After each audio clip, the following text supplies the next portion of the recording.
which was the team that brought this? Like, it could be one of the Vietnamese teams where they brought this whole glue wall demolition squad. Yeah, right? You know, yeah. Ignis, Zane, Skylar. It was more of a gimmick than anything else because they ended up losing that game. But it gives you a pretty... It's a direction that you can go to, right? Especially for Evo's Divine, who are relying on utility. Skylar, Steffi, A124. They all work quite well together if you don't plan on taking Ignis. And there may be a possibility here that the squads are not going in with their priority active skill picks at this point of time, just so that they don't get aimed at in the deeper parts of the competition, right? Because obviously their opponents are trying to learn off of their games here. So the Ignis as well as Cassie is going to get banned off here at the very start. And Oscar is going to be the first investment from the side of AGAL. And it was EVOS with the first pick, so it was a A124 as well as the Orion lock from their side. Hopefully Aim God gets to pull off a better Orion run this time. You can see the Skylar being hovered over by Team SR and Avex, but I think if you're AJL, nice. Do you not lock it in? No, they don't. They actually go for the Chrono Encoder. Yeah. One of the more standard approaches for a well-rounded offensive team. So this actually opens up the Zane for EVOS. They go for that and the Narrow instead. So Rasha is going to be the one sticking with the A124. No Skylar whatsoever. Steffi doesn't sound too bad for AGAL. Yeah, first game we get to see the Narrow in action. I'm really liking the draft off of EVOS here. You've got Rasia once again on that A124, so the thrill of battle is going to keep them very hot, especially when the clashes come through. But AGL will get a big advantage off of that Coda. The Aurora Vision is going to make sure they don't get themselves into a little bit of a pickle too early.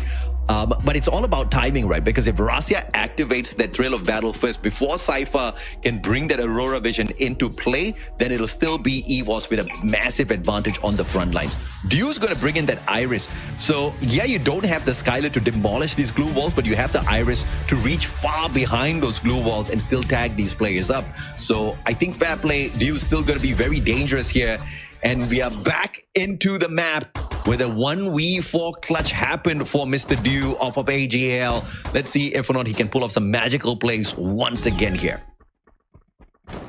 Let's see if that extra bite that he took before this round starts is going to be the difference maker. They did throw the plushie very early on, and that does give them a bit of that chip damage, but they are trying to just brute force through the time turner, keeping AGL safe for now, and still EVOS, they do not care. They run down two of the AGL members. They trade Apex and Raja in return, but it was worth the sacrifice. EVOS gets round one. Thank you for listening, Aim God. This time the Orion, the Crimson Crush played perfectly, and because of the knock onto Team SR, he gets the refresh and he gets to use it against Nameless again, who was already pressured in a 2v1. I think that round was purely the work of Aim God, as well as the disruptive capability of his Orion. And obviously, like you pointed out as well, the Narrow very early on with the plushie toss off of Ray. And I think that got them a very big advantage from the very get-go, right? EVOS with the first round, which means economy-wise, they get a big advantage for this round too. But the opponents are going to go in for a force buy. Double Deagle on the side of AGL. And Dio already found a headshot, and with the one deep from Cypher, Nameless gets his own as well. AJL claps back just as hard and in even more dominant fashion. It was over before it even started. What a quick blitz round. AGAL on what was supposed to be a round where they lost because they did not have enough coins on them. They go in for a force buy, and it was the Double Deagle Kingfisher combination that gives them a massive advantage. And now we are all equal into round 3. And we're going to find the Cyber airdrop as well. So it's time for the smokes to come out. And you see Dio already purchasing a grenade. So that frag might just be able to find a couple of sweet ones, or at least some massive damage if EVOS lots to step up for the Cyber point. Yep, there was only one smoke on the side of EVOS, and they've already used it. And Nameless, actually catches the silhouette of Apex and was able to take him down. Aim God wants to provide help, gets blasted by Duke behind him. And that will put EVOS down to the two-man team. It's a 2v3, but Nameless not looking that healthy either. As I believe Ray was in a pretty good position. Raja found out on the cross again. just a bit of an unfortunate punish, and it's all in the hands of Ray. Yeah, I mean, Rasia was already marked up by Dew, all thanks to this Moko. And with information on the side of AGL, Dew took down the sniper of EVOS so easily. And then the rest of the game was all about the sprays. Man, you gotta love the Kingfisher. The accuracy, the damage, the range off of this gun in a map like this is definitely deadly. Dew and Nameless stepping up on that round. Nameless claiming 3 lives. Dew with 4 eliminations by the time we get into round 4. So it's more of a strategic round too. The first 2 rounds were just pure ego checks, right? Like who shoots better, who gets more headshots. But just now we just see AJL starting to get a bit more tactical with their approach, and unfortunately for EVOS, again, just caught lacking on these rotations. They have the idea, but it sometimes comes at the cost of not knowing where the AGL plays are. Plushie just do a bit of a chip damage to Dew, but unfortunately they don't find any conversions. Second floor blocked out by a cloud of smoke. If EVOS runs through this, they are going to be running into a brick wall, and these glue walls are great from the side of AGL. Team SR, Kingfisher in hand, but in a CQC, you're going to be at a massive disadvantage. Abex stepping on in, quickly busting away. He activates the extreme encounter, but just nobody to encounter just yet. Orion, Crimson Crush brought out as well in desperation just to stand on his feet. Cypher gets the spray down, a double knock, taking the one and only Rasia out of the equation as well. And AGL now forced into a tight corner. But I don't think there's going to be a massive issue for them. They've got the numbers and they work that off perfectly. Yeah, that was incredibly forceful by EVOS. It feels like, you know, they run their hand to the brick wall and they try to just muscle their way through, and it looked like it was going to work out. We almost brought it down to a 1v1, but unfortunately, all that while they were fighting a 4v3 and they went even. And mathematically, that just does not sound like it was worth it. Now AGL up 3-1 with more than better weaponry compared to what EVOS has. I think EVOS got to slow down a little bit. Yeah, absolutely. And let's see if Rasia gets anything off of this level 3 Winchester. Abex looking to take the point here for himself. Cyberpoint is going to be very crucial for EVOS to make a big comeback in this final game between the two. The best of 3. And we're down to our final one. Dew, massive advantage. Ray knocked down to the ground. Nameless rushes in with the MP5, gets the headshot. And nobody there to save him, which means EVOS will definitely lose this round. Abex now in a 1v3 if Nameless gets picked up. Unless he can somehow get to Rasia or Ray. But I don't think that's possible with Team SR locking him down. That's going to be the 4th round for AGAL. And man, Dew is not letting Rasia out of his line of sight. He has been popping him every single round. And he was so close yet so far to the cyber point. He managed to unlock it, but just could not claim the loot off of that cyber airdrop. AGL sneaks that one away after winning that round. Slow to the end line, but still the winners, AGL, 2 rounds from completing their comeback here up against EVOS in our very first series of Season 2 of our Free Fire Clash Masters. Dew, Winchester level 3 in hand, as well as the VSS if he needs the rate of fire. Could not find the initial counters, and Cypher with the knock.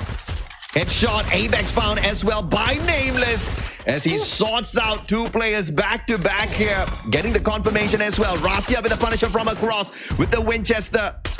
Ray on the teaser, but it looks like EVOS just don't have the numbers to sustain unless, of course, Ray can make some magic happen here. But nine turn a perfection off of Team SR. Rasia again with the counter, but the numbers not on their side. AGL on series point. Again, it's Dew that finds Rasia. Ray needed to win the 1v1 and not rely on his teammate, but sadly, not the case. AGL roaring to life, and this almost looks like it's gonna be a blowout. Let's see what EVOS has left in the pocket. I mean, Rasia is probably the one with the best loadout on his team, but man, you can't just put everything in the Rasia basket. Abex and AimGod, they have not been able to find any sort of impact as well. And you think that these two coincidentally are the ones with the highest survivability, and yet they were not able to deliver. And Dew again pops Rasia at the start of the round. just not looking good. Time Turner played perfectly. Team SR in a little bit of a trouble here. Aim got right up against him. In his face, Apex snuffs Nameless out. Team SR taken out of the equation as well, leaving Dew all alone for the save. Numbers advantage for EVOS, looking for the sniper. Ray's got his eyes on him. Nero still available, though. He could just toss the plushie out. He definitely could. And this time EVOS, surely they will not let what happened to Fluxo happen. He was the last man alive, but yeah, they have him surrounded from all angles. Random nice spray, still Rasha loses his head to Dew somehow. But eventually Ray will clean him up, and EVOS finds themselves the second round. It's gonna be a long journey though, just like match 2, where they have to play basically or one round at a time. They recover their economy just a little bit here off of this round victory. And this is going to give them a slight advantage for that comeback, but it's obviously not going to stop AGAL. Just looking to end the series here, just one round away, and they've got the money, they've got the guns, they've got the defenses set up, they've got the glue walls on their side as well. But look at the prioritization here on the side of EVOS, stacking on those glue walls. I wonder if they're going to be able to pull off any magic from this. Rasya stacked up early on by Dew and going to get taken out of the equation as well. Oh boy, Dew is up like 5-0 against Rasha right now. Rasha is not having a good time at all, and he finds Aim God, who was trying to rush him. Dew barely sustaining any scratches. Oh, he was down to a 2v4, and it seems like there's no answer. Apex already found out, and with Ray down, this should be it. AGAL looking for their first match win, and there it is. AGAL, a booyah 6-2 scoreline on Nextera, and they take down EVOS Divine 2-1. There you go. Those are the smiles that we did not see after that first game. Just reversing the scoreline here, making sure they shut down EVOS and remain a big threat as far as Flash Squad is concerned. AGAL stepping it up. In that first game, I really feel like they were just throwing it because of that experimentational play. But when they brought in the team boosters, when they brought in the fixes for their active skills and their positioning and the pacing of the squad overall, I feel like AGAL just showed a very different version of themselves that EVOS could not handle. Yeah, and unfortunately, right, when Nameless got subbed in, it felt like the switch flipped in AGAL. They were accurate. They were precise, and most importantly, they were able to thwart every single attempt coming in from EVOS. I think that big bite that Rasha took probably wasn't a good idea, because he ended up going 0-5 against Dew in that final map. There was just no escaping AGAL. Yeah, man. And I feel like, you know, from the very get-go, AGL just had all of the momentum on their side, stacked perfectly, and Dew was on perfect run this time around. And like you said, if you really want to count the number of times Rasya had traded Dew right back out, gotten his revenge, you won't really be able to see a lot of numbers there. Dew, on the other hand, just time and time again, round after round, punishing the most important player. Because I think in the first 2 games as well, we saw Rasya right at the top, heavy on the number of eliminations. If you take him out of the equation, a very big threat has been eliminated on the side of EVOS, nerfing them big time, and that worked out perfectly for AGL. Yeah, it was just I think AGL again just adjusted slightly better going into the last round, and sure, you know, we had some ego tests in the first 2 to 3 rounds, but afterwards AGL started running away with the rounds, and it really felt like EVOS played right into their hands, right? They started to get a bit more scrappy, a bit more desperate, trying to take these 4v4 fights, these 1v1s that AGL are just more superior at, and it eventually just I feel like they went too far. They just couldn't, you know, recover. Yeah, I feel like Team SR was very aggressive in this game as well. He was going out, he was looking for the eliminations. He played, and very dangerous and very daring because of the time turner that he had in the game. But I don't think he managed to claim a lot of numbers through eliminations. But what he did manage to do was, Matt, he tagged up a lot of players out there, continuously being that annoying thorn in their side. And I feel like he was the playmaker in a majority of these battles for the side of AGAL. And of course, again, not very heavy on the number of eliminations, but I am expecting to see a ton of assists for Team SR. And the statistics so far don't look good for Orion as well. 0-3 so far, not a single win. And it just feels like it's not worth it, right? For the utility that he provides. Again, on more of on the selfish end. And EVOS, they had some ideas, you can kind of see the direction that they are trying to head towards. But the risk to reward ratio is imbalanced, right? Like you're looking at a lot of maneuvers where EVOS is just trying to brute force to AG, and time again, AG just shoots better on Xterra. Yeah, and yes, we did see EVOS pile up on those glue walls, but it made no difference whatsoever to Dew, who brought the Iris in, and the wall brawl giving him a massive advantage. He had the VSS in hand, he had the Winchester level 3, which means massive damage, also rate of fire. You cannot keep the guy away from you if you're standing behind those glue walls. You literally needed to take solid cover, but EVOS just didn't have an opportunity like that because they needed to go out looking for those cyber points. They needed to go out looking for the positioning overall on the battlefield as well, and Dew took advantage of every single movement. And with the number of rounds they stacked up on their side, economy was really strong. Getting the Thompson X on multiple players as well gave them a very big advantage with the rate of fire. 10 eliminations, 11 assists, 4,321 on the total damage. With the Sensei Tig as well as the wall brawl advantage that Iris gave him, he definitely rocked the battlefield. Yeah, there was no escape from Dew in this game. Just, again, every single time the round starts, he just pops Russia, right? There's no way around that. Every single time the round starts with a 4v3 advantage for AGAL. And I think the more impressive thing is how consistently he's been able to replicate that, right? You find one or two of those early first blood, sure, right? He got creative, but every single round that really takes years of experience, or maybe it's just getting into the heads of EVOS Divine that allowed you to constantly exploit the fact that they are starting to get sloppy with their movements. Yeah, and Team SR was very sneaky for AGAL. He had the Chrono, he had the Antonio and the J Beeps, which gives him extra defense.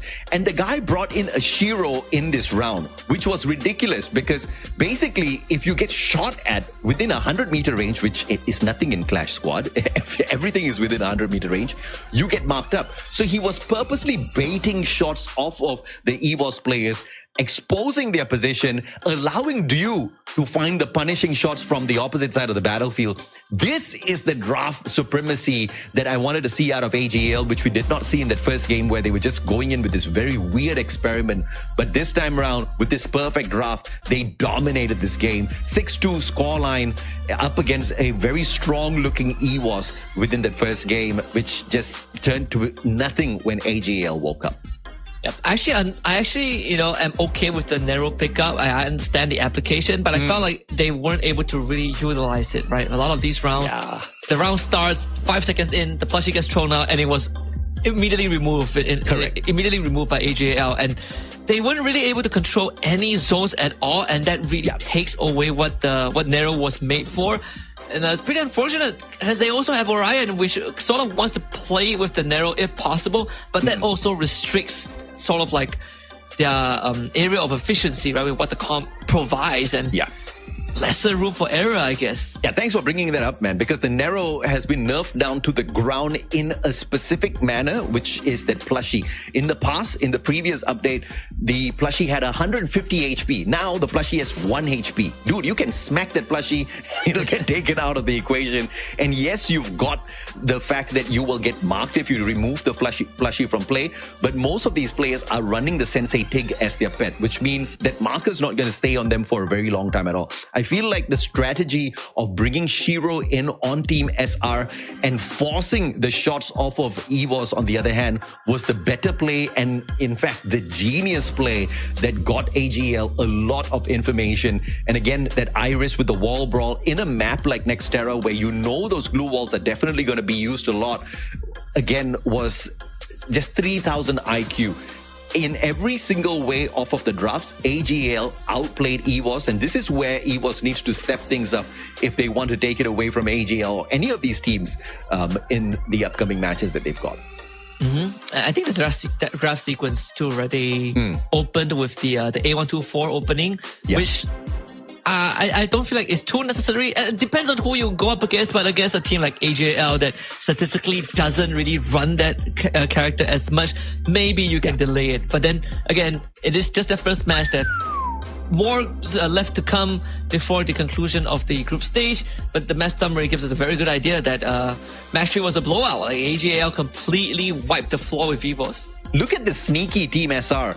He got 2 eliminations, 13 assists, and again, he was the bait of the squad, giving Dew, giving Nameless, giving Cypher the information, the crucial info that they require out there on the battlefield. He was baiting those shots out. He had the chrono to save his life if at all it did get into a sticky little situation, which was perfect, right? And Ray, Rasia, Apex, Aim God, you don't really see the numbers stacked on their side this time around. Rasia couldn't get very far. He just kept getting shut down round after round. Dew was super sharp on all of those shots, and I think the damage itself kind of speaks well. And Dew not only does get a huge number of eliminations, but the assist as well. I mean, the guy is just perfect on all fronts on the side of AGL. Just overall, another solid performance from AJL, just like what a lot of people expected. But I think, some credits deserve to go to EVOS Divine. They have definitely shown some moments of brilliance, but we also still saw the weakness, right? And it's hard to escape the allegations of not doing well in 4v4s when you get matches like these, especially round 3, when you start losing composure. Yeah. Thankfully, this is their very first match. It's the opener match, so they have time to think about it.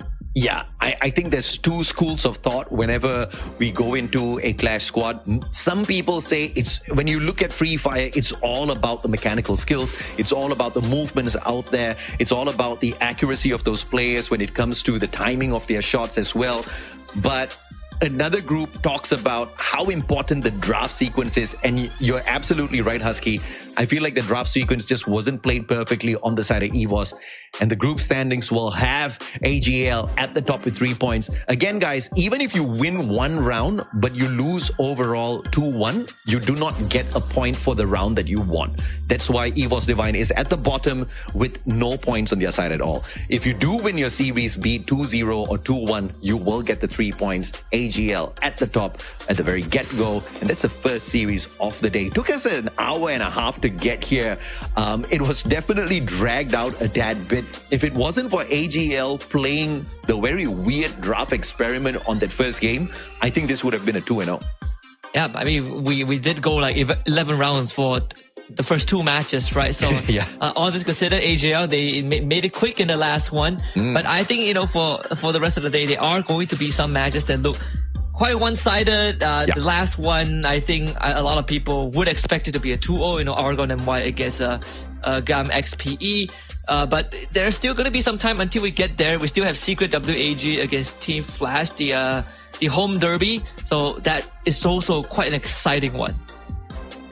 So we don't get to see a Group A take on any of the players or the groups from Group B just yet until we get into our elimination stage where we've got our double elimination bracket. But either way, I think it's absolutely fine because the main thing that we are looking off of this group stage is information, is to study what the movements are like from these squads, what the drafts are like, more importantly, from these squads. And we were talking about the 2, groups that kind of think that mechanical skills are important, drafts are important. I'm definitely on the latter. I think these drafts are very, very crucial. You get your draft wrong, you're probably not going to get the victory in the series.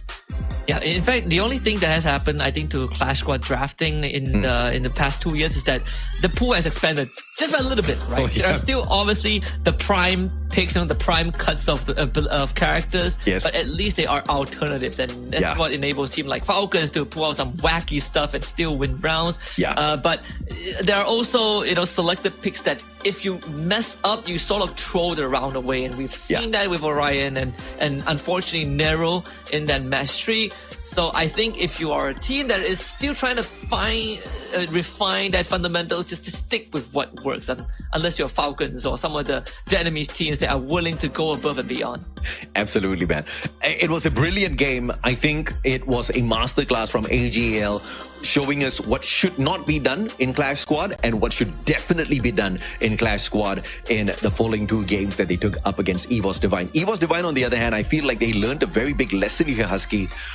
Yeah, you got to sort out your drafts, man, and a lot more homework needs to go in for the Indonesian squad. We've always kind of thought and said that the Indonesian teams are not a big threat in Clash Squad, and I think this is the main reason why, right? I think the drafting segment, that homework segment, they just need to invest a little bit more time, and I don't think it's rocket science. They just need to figure out what AGL, what teams like Buriram are doing, go in for a full-on copy, because if you look at the lineup of AGL as well as EVOS Divine, it's very similar with their play style. You know, they've got, you know, the supreme snipers who kind of sit down on the back lines, which I think changed this time around. We saw many a times Rasia rushing forward first, leaving the rest of his rushers behind. I don't think that makes for a really good game, because if your sniper is the one on the front lines and your rushers are kind of lagging behind, it's definitely going to be punishing the squad. But I think we've got some fighting words that we need to hear from the squads. We've got an interview coming up for you guys with the team of AGL. You guys tune in. We'll be back with you in a bit. ก็รู้สึกปกติครับไม่ได้คิดอะไรมากก็อีโวเขาเล่นโหดกันอยู่แล้วก็ไม่ได้มีอะไรเซอร์ไพรส์ครับแล้วก็เจอกันมาก็เยอะอยู่ครับ WAG ครับพอจะได้วัดกับตะกุยครับก็ขอบคุณที่เชียร์ AG ครับจะทำผลงานให้เต็มที่ครับจะเอาแชมป์มาให้ได้ครับ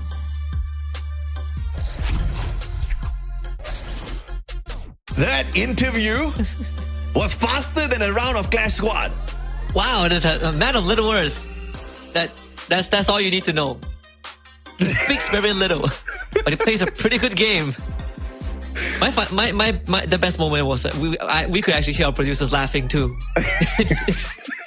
Sorry, but you know, either way, they wanted to end it as quick as they ended EVOS. Unfortunately, they could not make the speed run happen up against EVOS. Again, I'm just very curious about what were they actually experimenting on that game, number one. Not bringing in a single team booster, kind of messing up the combination of their active and passive skills as well. Whatever they were experimenting, if they do it again, I'll be curious enough to look into exactly why they're doing it based on the way they're moving out there on the battlefield. Because it's either that or they were not prepared for the game one, and whatever was their random draft for their ranked matches, they just jumped in there with it. Because AJL just had me absolutely confused on game one. But the comeback on game 2 and 3, it was as solid as it could be. Silver lining is that they didn't get away with it, right? Or we will have to see that a few more times before before things change for the better. Yes. But at least they still started summer with a win. But coming up next, and it's going to be an exciting one: Secret WAG against Team Flash, and I'm looking forward to that one. Absolutely, man. We're going to be taking a quick short break here. Make sure you guys take that break with us. Grab some drinks, grab some snacks. We'll be right back in a quick 5-minute break.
into the next level of Southeast Asian Clash Squad dominance. This is the Free Fire Clash Masters SEA 2026 Summer. Let's break down the battlefield. First up, the group stage. 8 teams split into 2 deadly groups of 4. Every squad plays a single round robin in a strict best-of-3 format. Victory gives you 3 points. A loss leaves you with absolutely nothing. Once the dust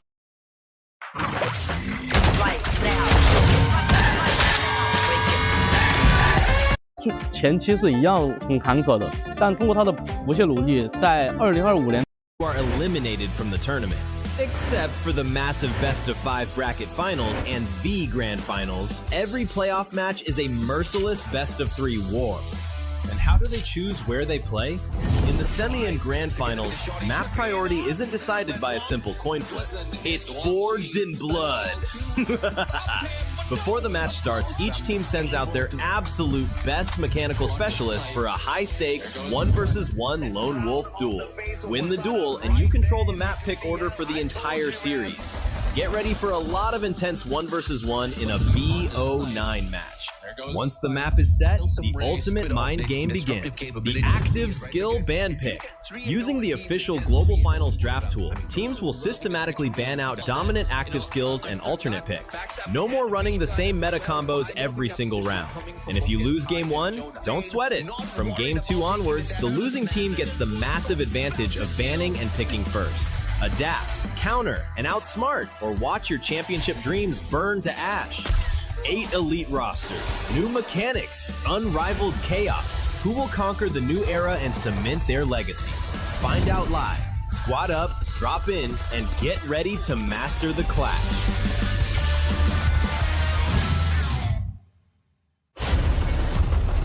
Double kill.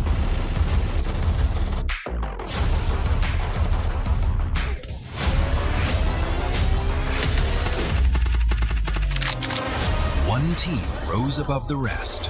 One team survived through the abyss of the lower bracket. Young blood, raw ambition. A 75% rookie roster for FFCM 2026. PE Sports brings 3 rising stars to the fight, ready to turn FFCM 2026 into their playground.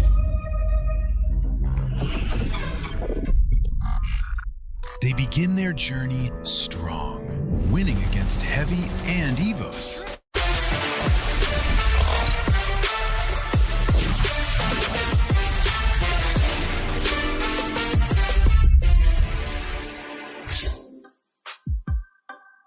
Welcome back, ladies and gentlemen. This is the Free Fire Clash Masters. It's summer 2026, and we got a couple more best of 3s coming up. We just got done with AJL taking down EVOS by 2-1, and now we get the Vietnamese Derby. Team Flash takes on Secret WAG, and it got us to give you the action. Nisaski alongside Mustachio AJ.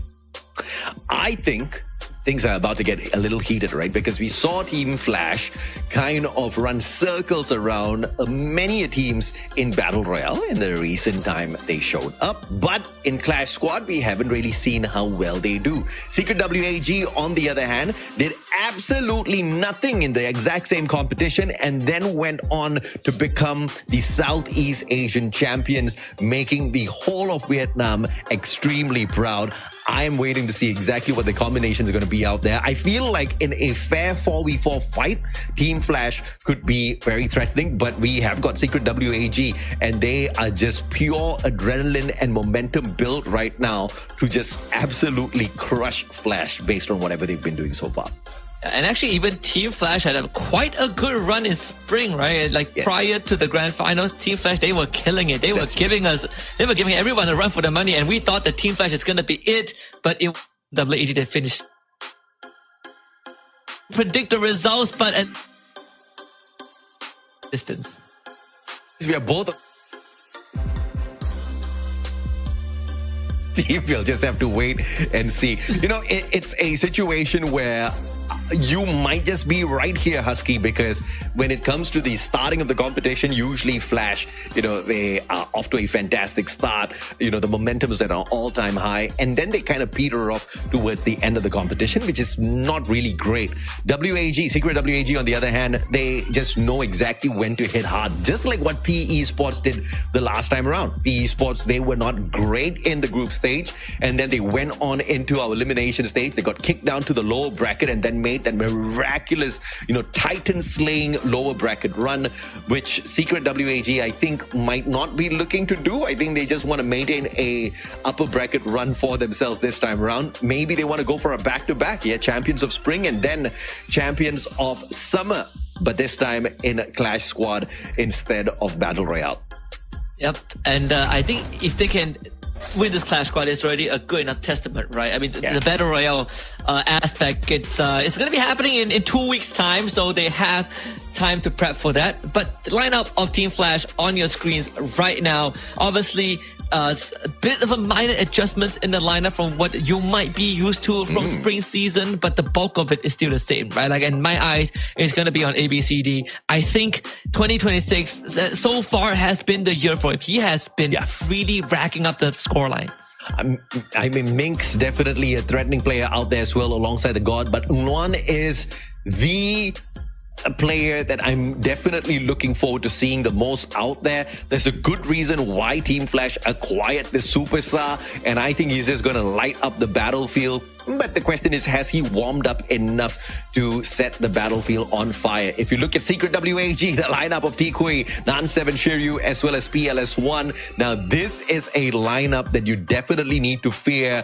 I mean, what they did at the spring finals, man, it was just unbelievable. The back-to-back Booyah, they whooped everybody into shape. And, it wasn't a clear 4v4 back then. It was just all-out battles. Luck plays a small little role, and adrenaline carried them the way through that competition. But here, I feel like momentum's going to go a little bit high and low. Secret WAG is not the best Clash Squad team out there. This is going to put them to the test, because I think in a Clash Squad environment, if we just talk about raw 4v4, people might argue that Team Flash is the better team, by a very small margin. But Secret WAG is also a team that doesn't really fear you as much, right? Like, they are willing to throw bodies at you when the going gets tough. And funnily enough, they have won some matches in that manner, although it's still pretty ill-advised to keep on doing that. But I think, this region has evolved in a pretty interesting way, from a region that is very tactical to a region that starts to adopt more aggressive approaches, and now are just able to code switch whenever they need it. But I feel like they're more inclined to play aggressive nowadays. Yeah, if you look at the cool calm level of Team Flash, the way they kind of just zero in all of their games, you know that they are a very matured squad. Secret WAG, on the other hand, they have just got that spunk. They've got that young blood fire within them, waiting to just rush at everyone. And I feel like they're definitely built for a grand finals champion rush sort of a situation. But in a league style setup where you have got Clash Masters, where you need to survive, first of all, the group stage, gain enough points to set yourself up on the double elimination bracket later on for the elimination stage, I feel like it's not really well suited for them to show the best version of themselves. This, of course, I stand to be proven wrong. Secret WAG has got a backing from one of the biggest esports organizations out there in the world, and I feel like that definitely counts for something as well. Yeah. And of course, this time we get to see Solara for the first time today, picked by WAG, who won the coin toss. And then if we go to map 2, it's going to be Dexterra and Bermuda for map number 3. So quite interesting that both teams avoided Kalahari, but understandable. They are not really the biggest fans of that map. But WAG taking Solara as an opener, it's going to be interesting, because I think Secret WAG, they're quite comfortable on this map, at least in a Battle Royale sense. And the fact that they're willing to start with Solara for Clash Squad, it's going to be a test of confidence. Absolutely. Solara is going to have a lot of those CQCs where that Oscar will come in very handy. Let's take a look at the bans first. The A124 taken out of the equation here, and it is a potential ban on the Oscar on the side of Team Flash. Yeah. And wait a minute, is there a Sorry, ban? not the Oscar. It's the Chrono. It's the Time Chrono. Turner, yes, Chrono. Yeah. I was like, wait a minute, guy's did name. they miss the ban? So yeah, no Chrono, no A124, and this opens up a lot of power picks. You know, Cassie's Yeah. Zane. Oh, so we actually got out. They actually missed the ban. So it's right. So Chrono is open. You can't take Chrono. Okay. Chrono's open. They missed I have never seen a team miss a ban before, but that's the first time for everything, man. Some people call it a strat. You know, like if you don't ban, you open up the pool. I don't know if or not that's the right strat to pull off, because they still don't pull the Chrono in. They've got the Coda, they've got the Nero. I feel like the Coda is going to be very useful in many situations, especially when you want to take an aggressive fight. You've got the Oscar on your side as well to make things a little bit more difficult for the team of Secret WAG. PLS1's going to be bringing in the Centino, so I wonder how that's going to work out for them. They've got the Zane and Cassie, so the combination of that electrotherapy and the extreme encounter is going to give them a very strong front line. They've got the Steffi as well, so it looks like Secret WAG's going to take an aggressive fight up against Flash as well. Yep, and the Ignis being the final pick for Team Flash. Sort of what we expected, a good mix of some utility, and the Viet stay very, very much like the Nero, despite the nerf to the plushie that makes it basically as weak as a speck of dust. Still has its usage if you are able to position it correctly, and I think that's sort of like the hardest thing to do with the plushie. You don't really want to throw it within line of sight anyways. And let's see if Flash can find a better way to use it than what we have seen early on.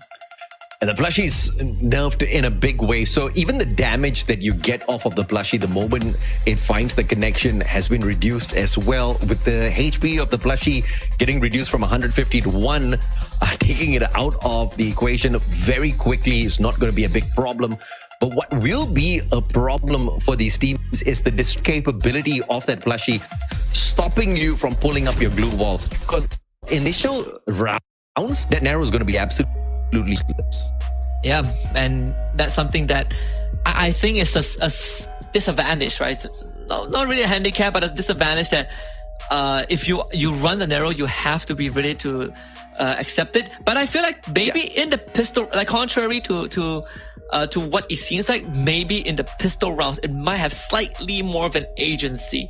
Depends on how Team Flash wants to approach this. If we're looking for zone control, then you probably would be looking at the plushie to zone out areas for cyber points, or let's say like you want to flush people out of tight corners. That could be useful as well. As long as you are not directly tossing it into line of sight, I think there is still some usage, but it does forces you to be a lot more smart with it. Yeah, absolutely. So the Nero obviously is going to go away from the priority picks in the near future, because no matter how much you nerf this guy, I think the utility that he brings into Free Fire as a whole is just very, very important. Stopping your opponents from bringing their glue walls up is just as good as just smacking them down dead in the middle of the battlefield. So in some way, that Nero, like you said, will become more important in the later rounds, especially in round 3, when you see the cyber airdrop coming on through. That Nero at that point of time is going to be very dangerous. Keep the opponents far away from them. But we've got a little bit of a situation here, and I think the players on the side of WAG needs to handle it with aggression on the front line. I think Secret WAG, obviously this is a lineup that, you know, if you look back at previously, especially for their roster, you know, people are used to players like the Allen, Export, PLS1. This has been a roster that I think is synonymous with what Secret WAG was known for in the initial stage, when they were sort of like the next generation to take over the scene. But even with right now Shiryu, it has been quite the positive change for the squad, right? At one point, I think Secret WAG definitely hit a cap, and right now if there's any young players that you want to pass the torch towards, I think T-Quay, he is still on that superstar, that road to stardom, right? He's still one of the up and coming, great players out there. But Team Flash, they also have one in Nulon.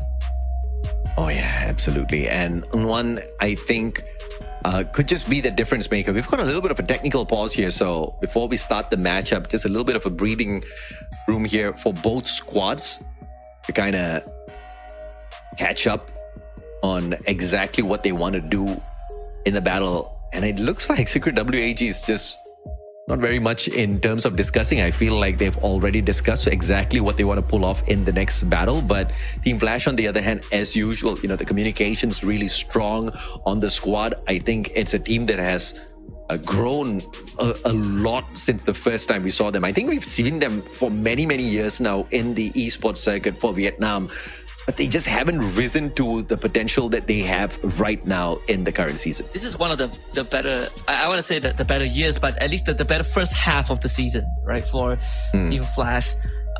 They also had this reputation of being a team that really chokes when the going gets tough. And sure, they didn't win Spring, but they had some great moments that when they started taking over the group stage. And in this case, I want to see how far they can go in Clash Squad now that they are the ones here instead of Heavy from the last season, which also was the dark horse. But overall, one thing I've noticed about not just these two teams, but just the different teams in general, is sort of like the environment that they're set up in, right? Like you compare like EVOS against AGAL early on, and now Secret WAG against Team Flash. Which one would you prefer? You sit around the table on chairs playing, or you get the couch. I think for me, it's definitely the table and chair setup. You definitely want to get a little bit closer to the rest of your team members. Everybody's sitting, it's not a round table, but it's as close enough to it. You've got a rectangular table. Everybody's close enough to communicate with each other instead of depending on the in-game communication. And Team Flash, you need that in Clash Squad in such a tight little match, which could end in seconds, just like what AGL showed us in a couple of rounds up against EVOS. The communication needs to be really strong. The pacing needs to be really solid from the squads as well. Yep, it has to be.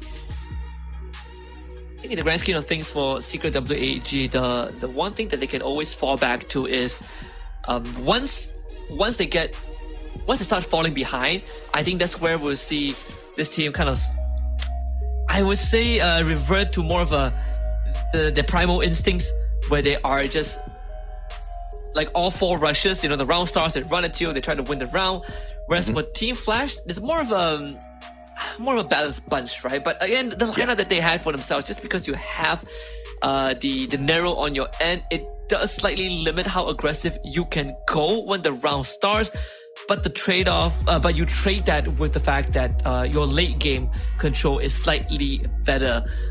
But for Secret WAG, they always have that get out of jail card, where if we need to bomb rush someone, we need to blitz someone in the first 15 seconds, we always have that Cassie to top us up. Yeah, man. And of course, timing is going to be very important as well with the electrotherapy.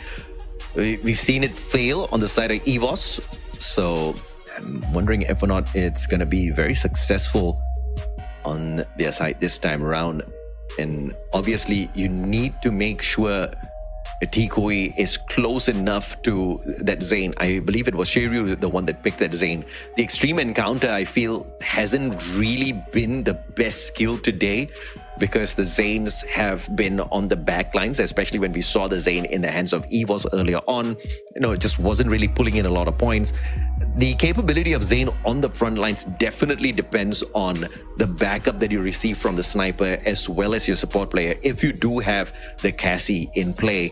So T-Quay and PLS1, I feel like these two players are going to be very important when you look at the survivability of Shiryu for Secret WAG on the front lines. And even better, I just realized that T-Quay actually went for the Cassie, right?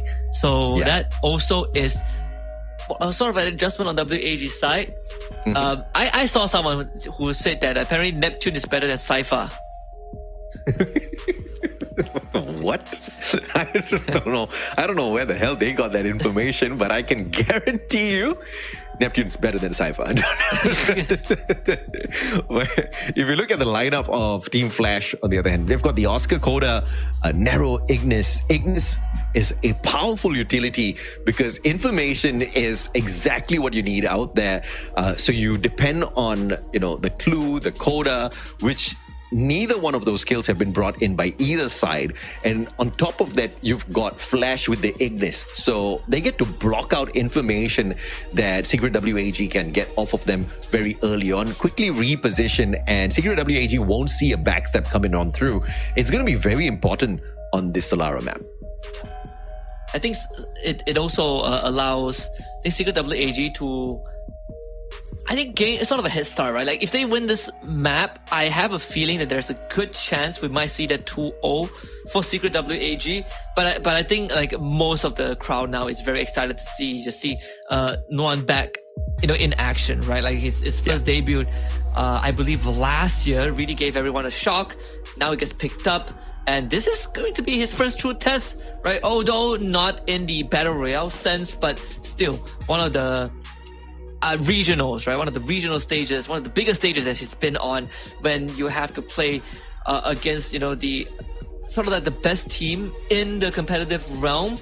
I guess the good news is that BRU is in Group B, but eventually we will see him take on the likes of, AGAL, and that is something to look forward to. Yeah, man. Of course, still on the technical pause. We do apologize, ladies and gentlemen. We are trying to get the match up and running for you guys as quickly as possible, so do bear with us. The match will start in a little bit, but I'm actually quite excited to see how far has Flash grown. We've seen their growth in Battle Royale, and I feel like Clash Squad is definitely the kind of pacing that Flash is more comfortable with. They are very comfortable with short bursts instead of a sustained performance all throughout the competition. And when you've got your adrenaline at an all-time high to pull away some big numbers, perhaps it's good to get it done here in Clash Masters.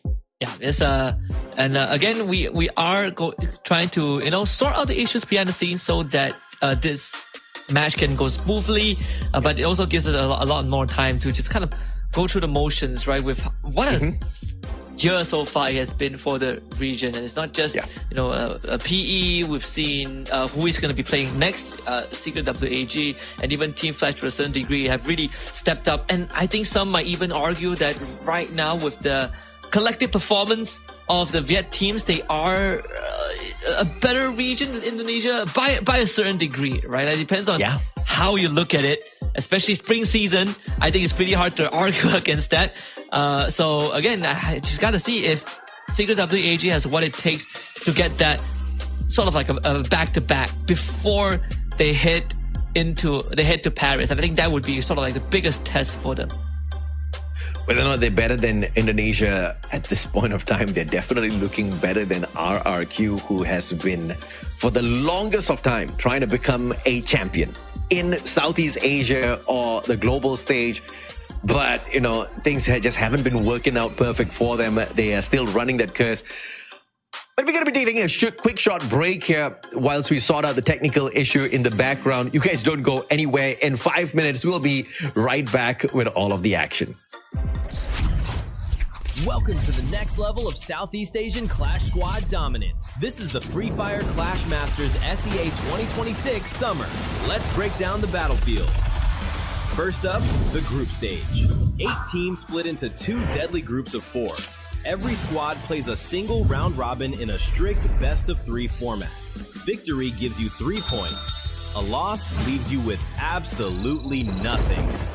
Once the dust settles, the rankings lock. The top 2 squads from each group punch their tickets straight to the high-stakes upper bracket. And if the teams are locked in a dead tie on points, the tiebreakers are brutal. We look at head-to-head results first, then total map differential, total map wins, and finally, total round differential. Only the best numbers move forward. Finish 3rd or 4th? You drop directly to the lower bracket, where one single slip-up means you are eliminated from the tournament. Except for the massive best-of-5 bracket finals and the grand finals, every playoff match is a merciless best-of-3 war. And how do they choose where they play? In the semi and grand finals, map priority isn't decided by a simple coin flip. It's forged in blood. Before the match starts, each team sends out their absolute best mechanical specialist for a high-stakes 1-versus-1 lone wolf duel. Win the duel, and you control the map pick order for the entire series. Get ready for a lot of intense 1-versus-1 in a BO9 match. Once the map is set, the ultimate mind game begins. The active skill ban pick. Using the official Global Finals draft tool, teams will systematically ban out dominant active skills and alternate picks. No more running the same meta combos every single round. And if you lose game 1, don't sweat it. From game 2 onwards, the losing team gets the massive advantage of banning and picking first. Adapt, counter, and outsmart, or watch your championship dreams burn to ash. 8 elite rosters, new mechanics, unrivaled chaos. Who will conquer the new era and cement their legacy? Find out live. Squad up, drop in, and get ready to master the clash.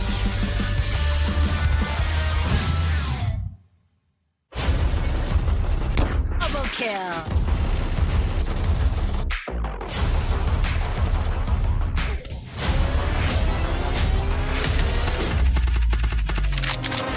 One team rose above the rest. One team survived through the abyss of the lower bracket. Young blood, raw ambition. A 75% rookie roster for FFCM 2026. PE Sports brings 3 rising stars to the fight, ready to turn FFCM 2026 into their playground. They begin their journey strong, winning against Heavy and Evos. They gave Buriram a fierce fight and chipped the King's armor even though they lost. But the message has been sent to the world. PE Sports is here to win. After suffering a defeat against the winged beasts Team Falcons, PE Sports was sent to the abyss of the lower bracket. Amongst the foes stood one monster of a team, the former champions of CS, Team AG. PE Sports fell down the Monster AG and sealed their title as the Titan Slayer. Nếu các bạn nghi ngờ về team PE Sports thì các bạn hãy theo dõi từ đầu mùa giải đến cuối mùa giải, bởi vì đôi khi cái sự nghi ngờ của các bạn lại là bất ngờ. The Titan Slayer, PE Sports, marches down the lower bracket and meets a familiar Titan. Buriram stands tall as the last hurdle between PE Sports and the Grand Finals. PE Sports redeemed themselves and destroyed the world champion Buriram and are one step closer to being named the 2026 FFCM champion. PE Sports gets this win and they move to the Grand Finals. Thi đấu khá trước một nhà vô địch thế giới như Blue giúp mình có động lực bắn với team tiếp theo là Falcon. Đến với trận chung kết lần này, tụi em đã biết được bài của đối thủ và giành chiến thắng trước họ. Welcome to the Grand Finals. PE Sports did the unthinkable and shot down the winged terror, Team Falcons. 2-0. One more game away from the very first major title. The spirit of fresh blood paved the way to victory. PE Sports, the team that rose above the rest, the team that survived through the abyss and returned brightly victorious. Cảm thấy rất là vui đó. Em cảm thấy rất là vui tại vì đây là sự nỗ lực của cả team tụi em cố gắng trong những ngày mới lập team đến hiện tại và giành chức vô địch của năm nay. The slaughter is over. The throne is claimed. PE Sports, your champions, victorious. This is PE Sports with Limit all alone in front of them, and it is the moment Vietnam finally gets it done. Your champions, your very first Clash Masters.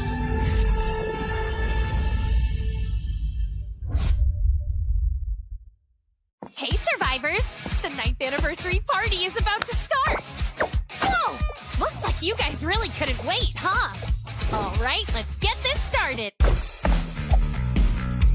The 9th anniversary is here and the rewards are ready to party. Complete tasks, earn tokens, celebrate, and unlock milestone rewards all the way to the grand prize.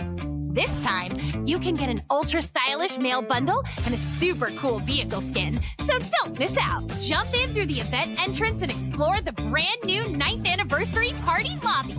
There's a ton of fun stuff to do here. Fight your way to become the champion of the arena, or hop onto the dance floor and follow the lead dancer. The fun doesn't stop there. Team up with another player for a hilarious piggyback battle. Grab wacky items such as the big hammer, or turn into a giant or a mini character. Don't miss out on the awesome free anniversary rewards either, including a special backpack skin designed and voted by all of you. Factory is also getting a 9th anniversary makeover. If you're in Bermuda, make sure to stop by and enjoy some unforgettable anniversary fun.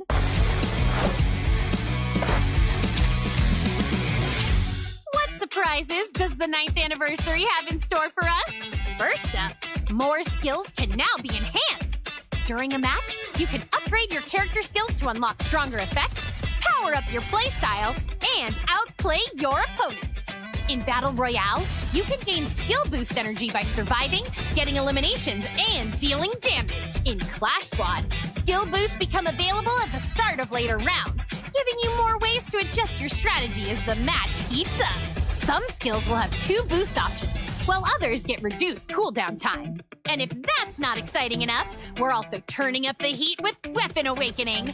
In Battle Royale, Weapon Awakeners can be obtained during the final battles, and may also show up in places like arsenals. Use them to give your weapons a major power boost for the endgame. Best of all, almost all weapons can be awakened, so you can stick with the one you love and power it all the way to Booyah!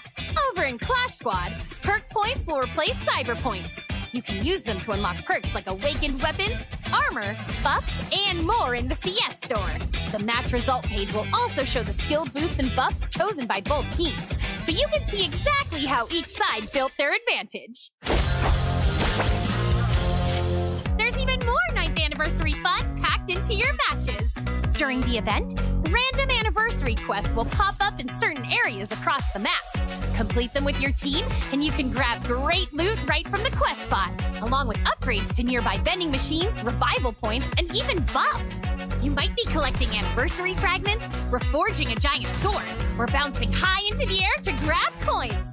Sounds fun already, right? In Battle Royale, surviving with your team is easier too.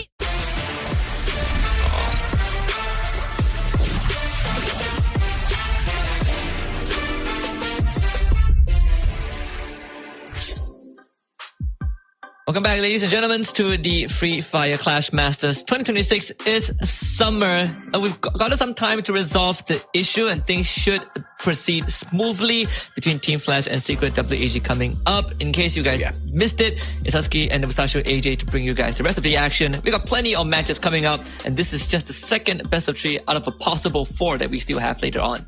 Yeah, I definitely found it a little sus that they did not have any bans on the side of Flash earlier on, and it seems like that was the technical difficulty that the team was facing. They could not ban anyone, so we spent a little bit of time checking and then a little bit more time sorting that out. We are gonna have the bans and picks redone here before we get into this next matchup, and I think that's gonna be very important, right? Because it's pretty fundamental. You gotta make sure your opponents don't have the active skill that you probably don't want to mess around with, or you feel like your opponents are that bit too good with.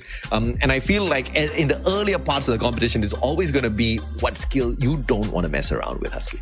Yeah, so we are going to have a remake in just a little bit, just to make sure that, this time things proceed as planned, and, both teams get to ban out an ability respectively, and then we'll see what changes in the draft, right? Because I feel like, even with the no ban, unfortunate no ban, we still got a pretty solid draft, right? And I mean, a part of me felt like it would have been a power move to win with a no ban, but we have to make sure that the teams are satisfied and they get what they want. So remake it is, but the map order is still going to be the same. We will still start with Solara. Yeah, absolutely. So yeah, I kind of prefer the remake, but we were obviously taking a little bit of time to figure out exactly why the teams could not ban a character in the first place. Obviously, we don't want that to continue for the rest of the competition. We've sorted that part out already. So here are the drafts. Let's check it out. Let's see exactly what Flash as well as Secret WAG has banned out this time round before we get into game number 1 of series number 2. And it's going to be that electrotherapy out of the equation. And Secret WAG takes a ban on that A124. Wait, let me check back on the bans on game 1. What was it again that Secret WAG banned out? I think, yeah, so the Secret WAG's ban is still the same as the A124.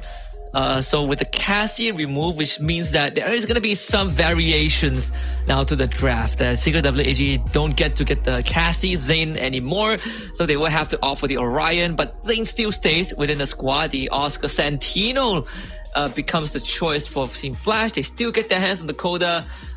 It's highly unlikely that we will see the Nero this time. Yeah, absolutely. So we've got the Oscar, the Santino, as well as the Coda on the side of Flash. And if you look on the side of Secret WAG, they've got the Orion combined with the Zane.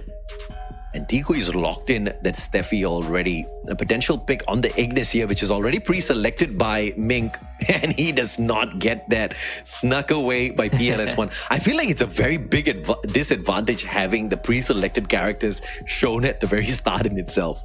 Yeah, I feel like you should just not show anything, right? Like so that you don't give some ideas to your enemy team. I personally feel like a quick fix would just be when you pre-select a character, it doesn't show to the enemy, right? It solves the problem. Yeah.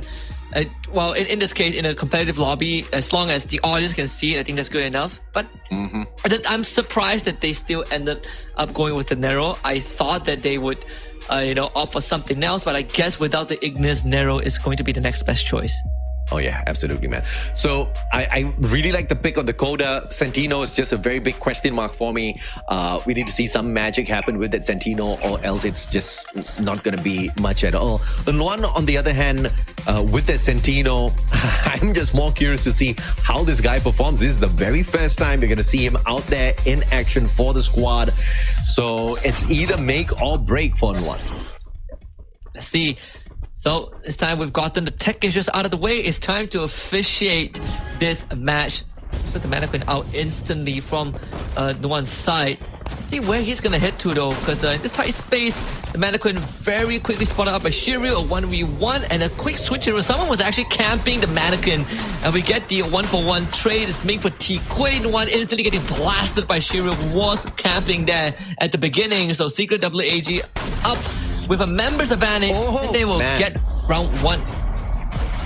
Woo. Just with the shotty, they pull the shots on the single pump and annihilated Flash. And the advantage for the economy and the resources for Secret WAG in the second round. But of course, Flash still can turn things around. They've got the mini Uzi, M1917s on their side as well. No helmets for the rest of the players. And that's going to be a tad bit dangerous. Secret WAG, on the other hand, making sure the investments go through for those vests, and everybody's bringing in those glue walls. Secret WAG have got better defense compared to Flash.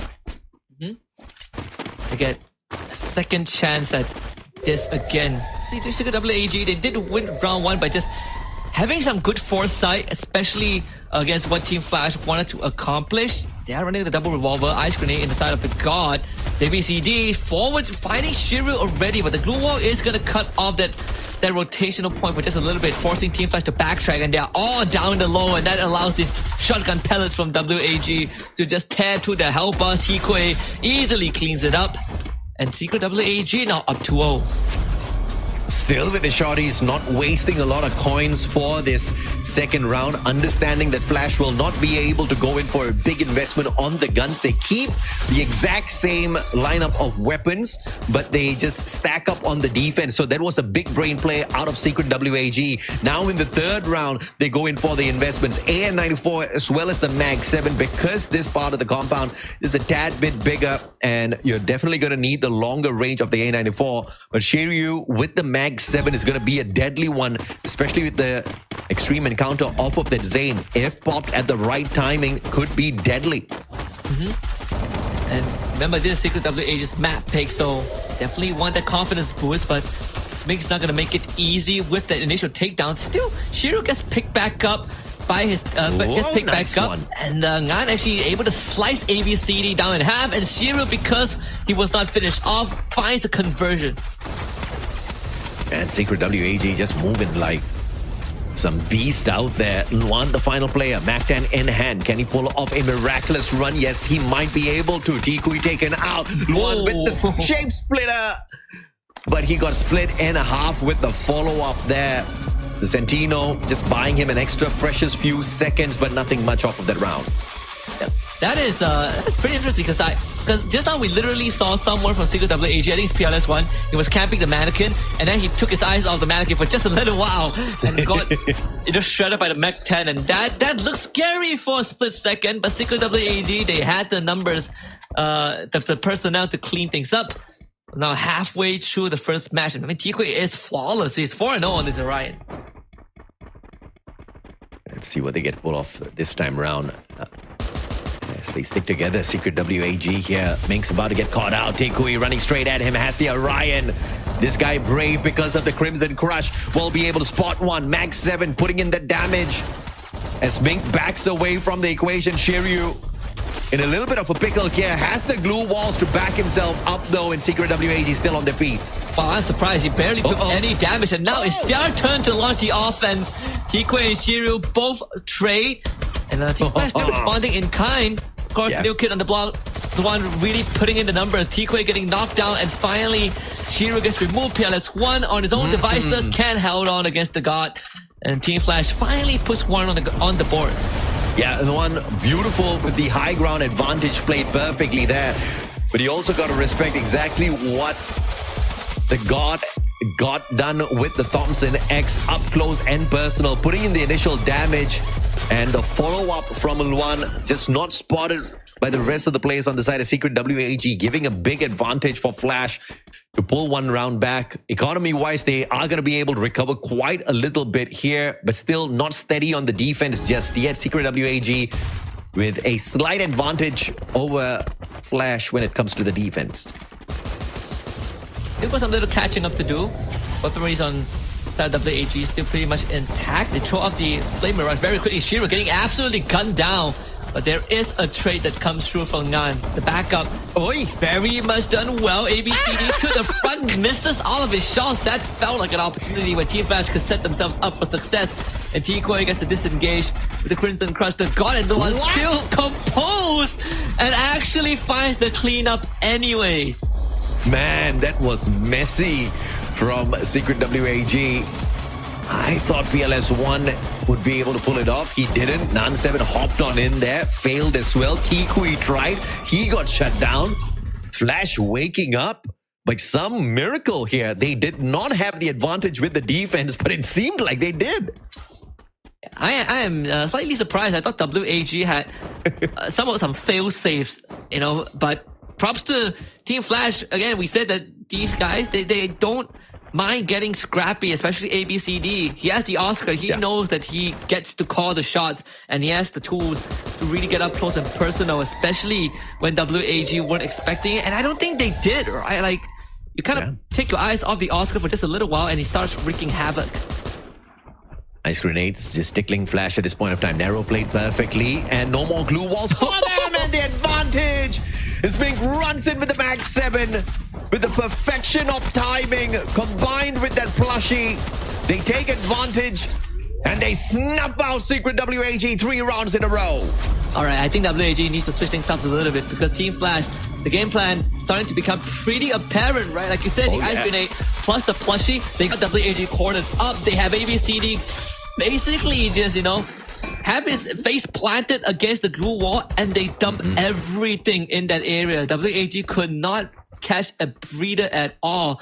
Just like that, Team Flash comes like 3 rounds in a row, and now they get access to those upgraded weapons, the more powerful versions of what WAG has in their inventory after 3 straight rounds of losses.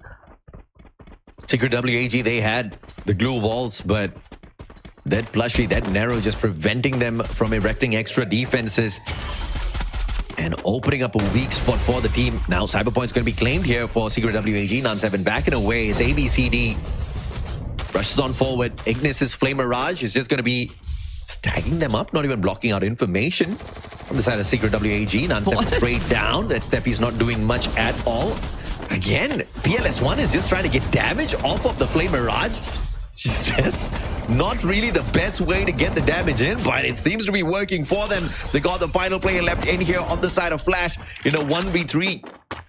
And Shiru actually is able to put in some good legwork too alongside Tikui. And that is a saving grace for Secret WAG as their rushers were able to find the opportunities and find a conversion, most importantly. Especially with Dan going down this early on, like he was contesting for the cyber points, but there was no backup there, and sadly the Steffi is just not enough when you have so many exposed angles. This is a close fight between the two Vietnamese squads. Secret WAG initially pulling away the first 3 rounds and then a decent comeback from Flash, but I feel like that one was just very messy. Flash dropping the ball a tad bit there, but they do get the advantage with the cyber point. At the end of the day, that was a round win, even though they lost because of that cyber point. Shiri's gonna get tickled by the ice grenade, but still pushing on forward with a Mag 7. Good glue wall. And the time turner as well to protect himself. Now goes for the backstab. Can he find one around the glue wall? Yes, he will, but does not get the job done. That's punished by Mink and the Thompson. Yeah, good trade by Tikui there. Needed to really get something in exchange, and the Orion iframes in the last second. Nan being able to get the trade in. Tikui getting the finisher too, but the God from long range really causing a problem for Secret WAG. A 1v2 situation. Tikui is the Orion. There is a chance to outplay this. He's chipping away the health bar. Spies one, and it's now him and the God. But healing up might not be the best option if he gets pushed. And there it is. Goes invulnerable. Turns around and clutch there for Tikui. With 8 HP, gives Secret WAG the match point. If you have the Orion, that's how you use it. The Crimson Crush coming in clutch for Secret WAG, literally. And the round win to put them on match point. And if he did not pull that off, it would have been messy for sure for Secret WAG. But now they're just one step away from ending this first game. Perfectly played. And he had a double Thompson as well, just in case it ran out and he needed to swap. A wise man once says switching to a secondary is faster than reloading. Exactly, yeah, man. Even if you have the Nikita. Even if you have the Nikita. 30%, not fast enough. Not fast enough. Scanned out by the Aurora Vision. The Coda putting in the work this time around. Ice Grenade's not going to reach the players on the side of Flash just yet. But Shiryu, dangerous flank around the right-hand side with Tikui. Spotted out by Nan. They give away their positioning. Going in for yet another cyber point is Team Flash. Down in the middle, Shiryu on the chase. Orion's going to be pulled out once again, and Tikui, they whirl together with PLS1. Find the Punisher from afar. Nan7 gets traded out. Tikui again. Just so dangerous on the front lines, and Secret WAG will dominate this first game.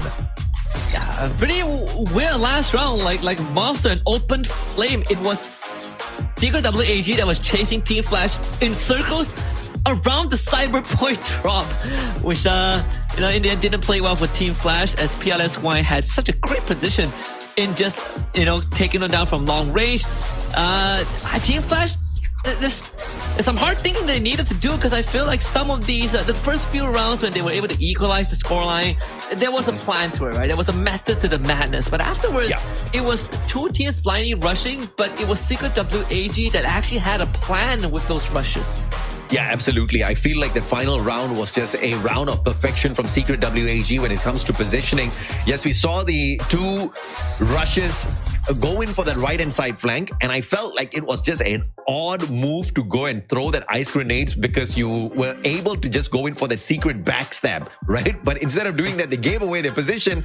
I thought that was a mistake, but instead it was very much intentional, just so that they can pull away the attention of the Flash players and allow their sniper to get the job done. And I felt like they executed that, end to end with perfection in terms of timing as well as execution. But, in terms of what Flash was doing with the comeback, it looked pretty decent until Secret WAG put a stop to that. Yeah, and I especially, how they were able to conceal and take the attention of Team Flash off of PLS1, right? Because he had free reign of that final round.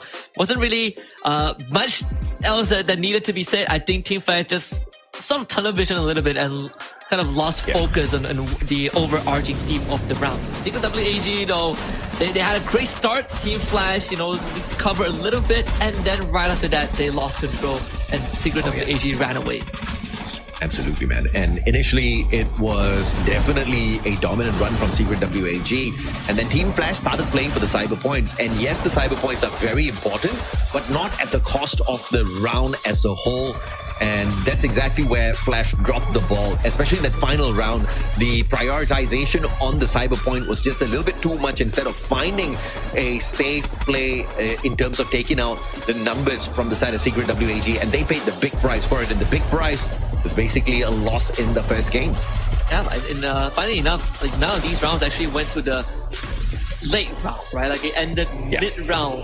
But most of these, like about a 10-15 seconds round, like a lot of the viewers are pointing out that the rounds are getting run through. So it's the first match, it's about two teams just ramming against each other and see who breaks first. And in this case, WAG just a bit more tougher, a bit more resilient in their approaches. Some weird rounds from Team Flash. I felt like, again, the idea was there, but the execution, there were some holes that needed to be plugged. And not to mention, when you're up against moments like these, it starts getting to you, like this clutch from T-Quay really set WAG up for success. Oh yeah, no doubt at all. In the overall grand scheme of things, I feel like it was definitely a clutch play when it comes to exactly where they were going for with the drafts. They had the Orion, and the Crimson Crush literally crushed their opponents. It's T-Quay, and the timing of this guy was just beautiful, right? Has the Miguel, and you need the Miguel for the EP to make sure the Crimson Crush can be used quite a number of times. And he had the Antonio and the Gangster Spirit as well. Just a little bit of extra defense there. The Luna to make sure the rate of fire stays at an all-time high off of the Thompson. 11 eliminations for T-Quay in a strong Secret WAG game. Yeah, like again, this Orion used perfectly, right? I think especially in these fast rounds where things are consistently happening, Orion, you sort of are able to get away more with Orion just because your opponents are constantly trying to look for a shot, right? And every single second you buy is a chance for your team to follow up. And in this case, T-Quay just had the right conditions for him to play in a selfish manner, for him to just go in, get a 1v1 and then sort of rinse and repeat. 11 eliminations, 3k damage, and just overall around where this Orion plays extremely well towards what Secret WAG wanted to do.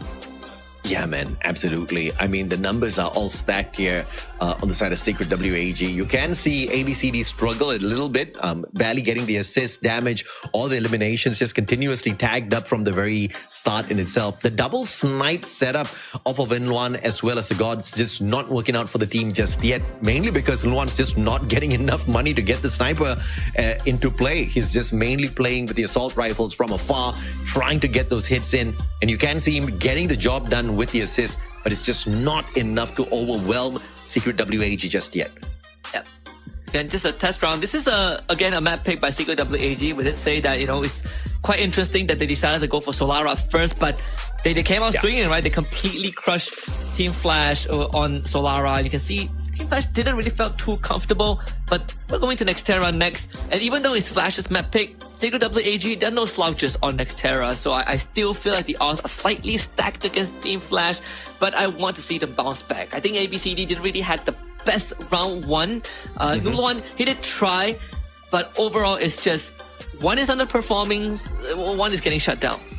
Yeah, and I also feel like there's a big reason why the Orion was a big threat, because Secret WAG started things off with the correct ban. They took the A124 out of the equation. The thrill of battle could have been a perfect counter for that Orion, and Secret WAG just did not want to allow that to happen. And this is why the bans are so important. We were perplexed as to why there was no initial ban, but thankfully we sorted that out. But if you look at what the players on the side of Flash did, they took out the Cassie, which did give them a little bit of an extra advantage. Because can you imagine what would have happened if they had the Orion plus the electrotherapy on their side, right? But they just couldn't really turn the tides of that battle around so much. Yeah, it was just like 8 HP that could have made a difference. That was a headshot worth of difference, right? Really came down to the wire. Sometimes it happens, but I think Team Flash, if anything, I'm not sure if I feel like maybe they should consider not taking the narrow. I think go for something.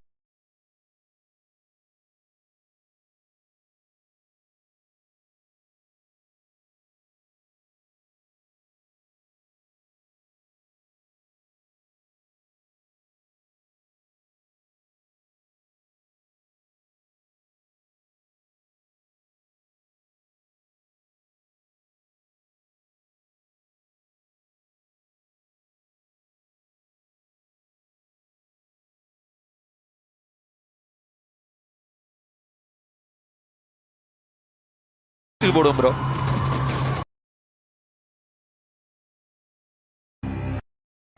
England versus India 1 जुलाई रात 9 बजे से live Soni sports network के TV channels पर. False flag operation. We're on the brink, boys. Ghost வாக்கே வேற மாதிரி. Ghost வச்சு play பண்ற மாதிரி இருக்குன்னு நினைக்கிறேன் bro மிஷின்ல. நான் நிறைய இதுல படிச்சேன் bro. கிரிட்டிக்ஸ்ல எல்லாம் கூட போட்டுருந்தானுங்க bro. மதாரா உச்சிஹா வணக்கம் bro. High bro. ஓ ஃபிளாஷ்பேக்கா ப்ரோ? இதுதான் அந்த மாடர்ன் வார்ஃபேர் கூட கனெக்ட் ஆகுதுன்னு நினைக்கிறேன். பழைய மாடர்ன் வார்ஃபேர் கூட கனெக்ட் ஆகுதுன்னு நினைக்கிறேன். வெர்டன்ஸ்க்கு வெயிட் பண்ணுங்க. நம்ம கேப்டன் பிரைஸ் தான் புடிச்சிருக்கான். கேப்டன் பிரைஸ் புடிச்சுதான் குலாக்ல போட்டிருக்கான். அதுக்கப்புறம் தான் ஃபர்ஸ்ட் மிஷினே குலாக்ல தான் அவன் தப்பிக்கிறது. அப்பனா 4 வருஷத்துக்கு முன்னாடி நம்ம கேப்டன் பிரைஸோ சோப்போ வந்து அவனை புடிச்சிருக்காங்க ப்ரோ. பர்த்டே வெறித்தானோ. படையா கிளம்பி வரோம். கோஸ்ட் இருப்பாப்ல. கோஸ்ட்லாம் இருப்பா ப்ரோ. ஃபர்ஸ்ட்ல இருந்து டாஸ்க் ஃபோர்ஸ் 141ல ஸ்டார்ட் ஆவறதுல இருந்து இருப்பார் ப்ரோ. கோஸ்ட் ஓடி கரம் வெல்கம் டு தி வெர்டான்ஸ். ஆறு கேம் தெரியாது ப்ரோ. மோனவசியர் அப்படினா என்ன தெரியாது ப்ரோ. புடிங்க சார், புடிச்சு ஜெயில்ல போடுங்க. இது வந்து வார் ஜோன்ல வரும் ப்ரோ இந்த ஏரியாலாம். மெமோரிஸ், அருமையான மெமோரிஸ். இதெல்லாம் மிஸ்ஸிங். அலெக்சாண்ட்ரோலாம் எங்கனே தெரியல ப்ரோ. வருவான் போல இதுக்கு அப்புறம் கிளைமாக்ஸ்ல வருவானுங்க போல. அலெக்சாண்ட்ரோ ரொடால்ஃபோ எங்க போனானே தெரியல. Alessandro fan. டேய் போமா என்னமாச்சு? அட்டாக் பண்றானுங்களா? அதை தடுத்து நிறுத்த தான் வந்துகிட்டு இருக்கோம். நகருக்கா டேய் கிறுக்கு போயல மெண்டல. டேய் ஏன்டா அப்படி ஓட்டுறீங்க? பொறுமையா ஓட்டு போங்கடா. திருப்பி போறீங்க. ஆம்புலன்ஸ் வர. ஓகே. ஓ பார்க்கிங் லாட்ல இருந்து போறானுங்களா? டேய் என்னடா ஏத்திட்டுலாம் போறீங்க? டேய் என்னடா நடக்குது? ஓகே, மக்கள் எல்லாம் பயந்து ஓடுறாங்க அட்டாக் நடந்தோடனே. இது ஒரு காணுங்கப்பா. ஏடு நிறுத்து வண்டியா. இறங்கு கோதாவரி. அந்த கண்ணேடு கவராண்டா டே. ப்ரோ லைஃப் டப்புன்னு குறையுது ப்ரோ கேம்ல. அபுபக்கர் வணக்கம் ப்ரோ. நயாஸ் வணக்கம் ப்ரோ. PS4 இந்த கேம் ரிலீஸ் டேட் என்ன? எல்லாத்துக்குமே நவம்பர் 10 தான் ப்ரோ. இந்த கேம் PS4ல கிடையவே கிடையாதுன்னு நினைக்கிறேன் ப்ரோ. எனக்கு தெரிஞ்சு கிடையாது தான் செத்துட்டானுங்க. செத்துட்டாங்க கைஸ். நான்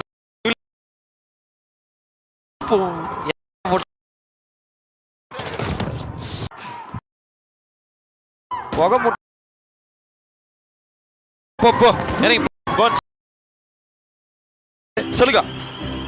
அவன் மேல அடிச்ச நீ பாத்தியா?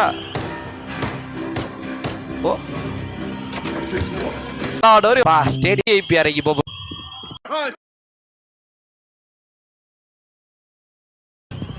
புடிச்ச உடைய கடை தான் இப்ப போயிட்டு இருக்கு. இப்ப கவர் அட்டாக் பண்ணிருக்கான். அப்போ நம்ம கேப்டன் பிரைஸ் தான் புடிச்சிருக்கான்.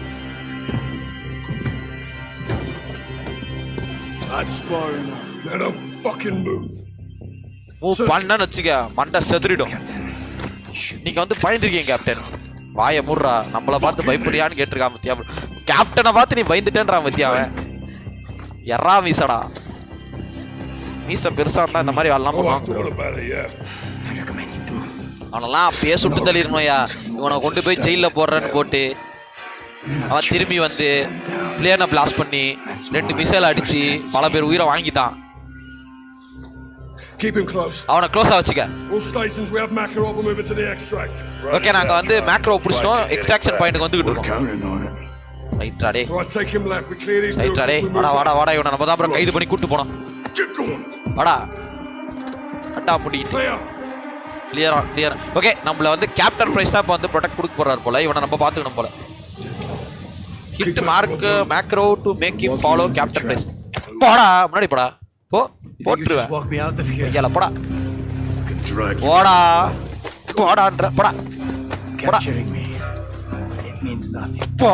போடா கொய்யால போடா போவியா போடா தள்ளிக்கிட்டே நான் அது நல்லா இருக்கு தள்ளுவேன். ஏய் வாட்டாருடா பதுக்கு என்னடா இன்னும் நிறைய பேர் இருக்கானுங்க போல ப்ரோ. இவனோட ஆளுங்க இங்க எறாடே கொளுத்தி விட்டானுங்கடா. போட்டு மண்டைக்கெண்டெல்லாம் செதறணும் அவனுக்கு பாக்குற நாய்க்கு. சொன்னா எனக்கும் டவுட்டா இருக்குது. எனக்கும் அதான் டவுட் ஆகுது. தல ரொம்ப ஈஸியா மாட்டீங்க. ஒரு ஆம்புலன்ஸ்குள்ள பையன் உட்கார்ந்து வந்திருக்கான்.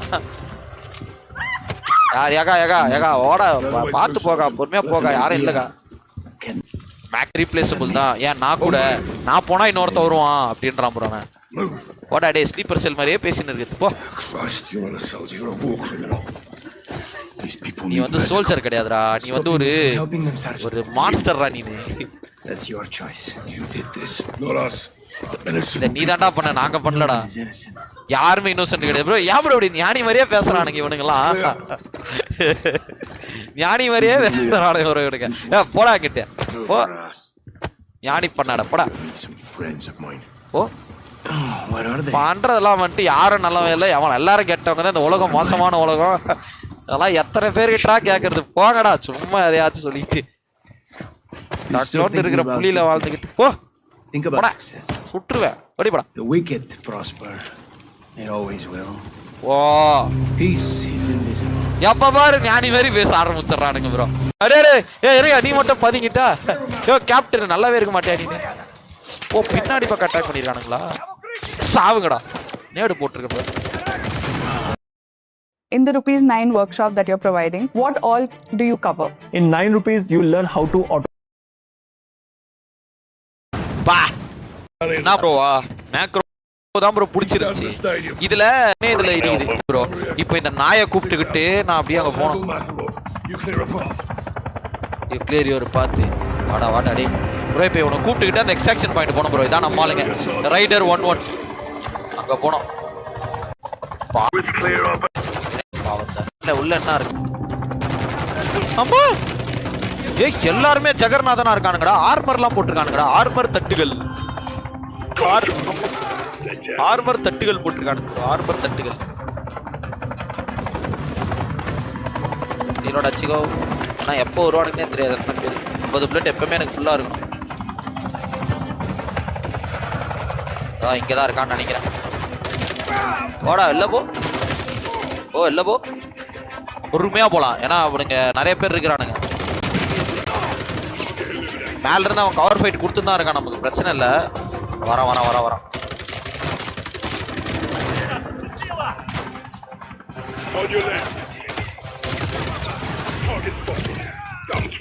எப்பரா அடிச்சீங்க? இந்த நாய் என்னடா பண்றான்? General shepherd community. வணக்கத்தல ப்ரோ. பழைய கோஸ்ட் ப்ரோ. இதுதான் பழைய மாடர்ன் வார்ஃபேர் கோஸ்ட். அதாவது இப்படிதான் இருப்பாரு. 4 வருஷத்துக்கு முன்னாடி தலைமை இப்படிதான் இருந்திருக்கான். இப்பதான் மாஸ்க் எல்லாம் மாத்திட்டான் வேற மாதிரி. இந்த நாய்கிட்ட எல்லாம் கை கொடுக்க வேண்டிய நிலவை. தூக்கி உள்ள போட. மேர்சல் கௌதம் வணக்கம் ப்ரோ. சந்துரு வணக்கம் ப்ரோ. தலையப்பன் ஐயப்பன் வணக்கம் bro.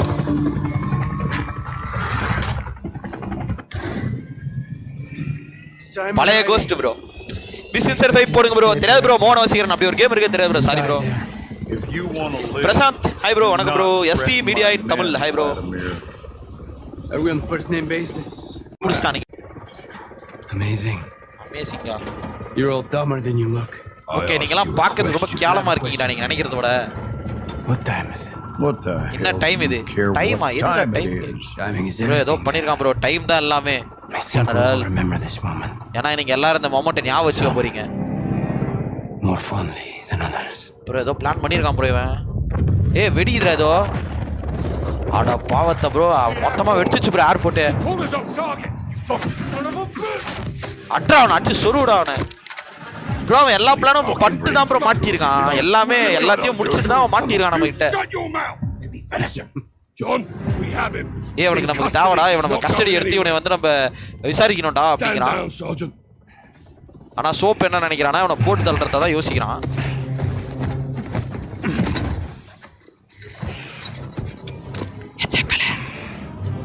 I thought you were the good guys.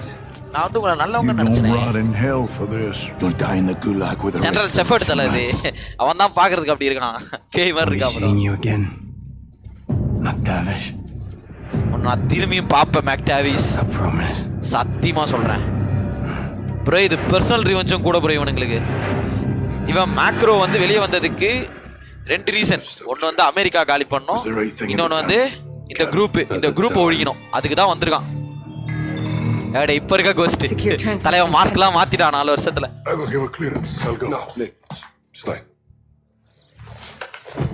சரியா இந்த நாயா போன பார்ட்லயே கேப்டன் பிரைஸ்க்கும் ஜெனரல் செஃபர்டுக்கும் முட்டிக்கிச்சு சோ உன்னதான் நான் தேடிட்டு இருக்கேன் ஏன்னா ஷேடோ கம்பெனி இவன்தான் What do you want? என்னடா வேணும் உனக்கு சோ உன்ன மாதிரி தான் மேக்ரோ தான் எனக்கு தேவை I got a lead on Makarov's. So நான் மேக்ரோடைய பேக்ரோலோட இது லீட் கிடைச்சிருக்கு எனக்கு Where are you getting into? உன்னை வந்து பணத்தை கண்டுபிடிக்க சொல்ல மனுஷன் தான் அதாவது அவனை தான் கண்டுபிடிக்க சொன்னேன் ஆனா வந்து graves bro Fucking believable. So, உயிரோட தான் ப்ரோ இருக்கான் மூஞ்சே காமிச்சானுங்க ப்ரோ இன்னும் உயிரோட தான் ப்ரோ இருக்கான் அவன் போன பார்ட்ல நம்ம கிளைமேக்ஸ்ல அவ்வளவு தூரம் கஷ்டப்பட்டு அந்த டேங்கை காலி பண்ணது வேஸ்ட் போல அவன் தப்பிச்சுக்கிறான் What you up to?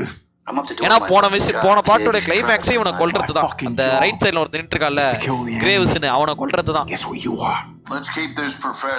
முக்கியமா அவனுக்கும் சோப்புக்கும் ஆகாது ஏன்னா அவன் தான் சோப்பை சுட்டுருப்பான் போன பாட்டுல தோல் பட்டில சுட்டு சொருகிருப்பான் சோப் வந்து கீழே போய் மாட்டிப்பான் ஒரு ஊருக்குள்ள மாட்டிப்பான் அந்த ஊருக்குள்ள இருந்து தப்பிக்கிற மிஷன் எல்லாம் வேற லெவலா இருக்கும் I'm not going out like this. I want my name on a win. Okay எனக்கு தேவை வந்து என்னோட நேம் தான் நீங்க ஜெயிக்கிறது வந்து என்னால இருக்கணும் அதாவது வந்து எனக்கு அதாவது வந்து எப்படின்னா மெடல் வாங்கி குத்திக்கிற மாதிரி பேசுறான் ப்ரோ அவன் இது வந்து என்னோட ஆபரேஷனா இருக்கணும் மேக்ரோ பிடிச்சா அதுக்கான கிரெடிட்ஸ் எனக்கு தான் வரணும் அப்படின்னு சொல்றான் He is a fucking liar. Okay. ஆனா இப்போ என்னன்னா ஏதோ அவனுக்கு வந்து மணி லெண்டர்னு ஏதோ சொல்றான் அதாவது அவனுக்கு போற பணத்தை cut பண்ணணுமாமா we do deals for intel all the time. This is no different. Okay He's right.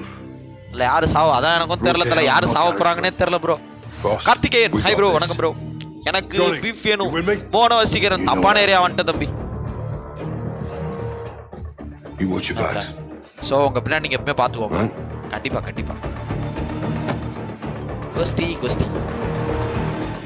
What did we get from Shepard? Soap என்ன ப்ரோ நேம் வைக்கறானுங்க சோப்பு ஷாப்னு அதாவது சோப்புன்னு வந்து நிக்நேம் ப்ரோ Literally. அவரோட பேர் வந்து கேப்டன் மேக்டாவிஸ் சொல்லுவாங்க சம மாசா இருக்கும் அது They found Makarov's financier. She's an oligarch named Milena Romanova. Financier அத தான் ப்ரோ சொல்லிருக்கான் அவன் உங்களை வந்து பணத்தை எடுக்க சொல்றேன் அவனுக்கு பணம் போற ஆளை தான் நிக்க சொல்லிருக்கேன் இவ மெலினான்ற வந்து ரெண்டாவது சாப்டர்ல வந்திருப்பாள்ல அவதான் அதாவது இவ தான் வந்து பார்த்தா இவனுக்கு ஃபினான்சியர் அதாவது நம்ம மேக்ரோக்கு காசு அதாவது அவ தான் வந்து காசு போட்டு வெப்பன்ஸ் எல்லாம் இவனுக்கு வாங்கி கொடுக்கறது அவனுடைய ஃபினான்சியரே இவ தான் சோ அதனால அந்த பணத்தை நம்ம கட் பண்ணிட்டோம்னு வச்சுக்கோங்களேன் அவனுக்கு எந்த பணமும் போவாது அப்போ அவனோட ப்ராசஸ்ல நின்றும் அப்படின்னு சொல்றான் பட் ஆனா அவ இருக்கிறது வந்து பார்த்தா ஏதோ தனி ஐலாண்ட்ல இருக்காளாமா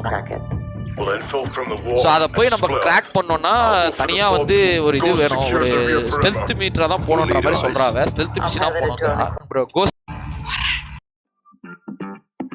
Stop before you buy this. This exact product could be cheaper. Bro shepherd அப்புறம் வந்து தாரிக் இது வந்து பாத்தீங்கன்னா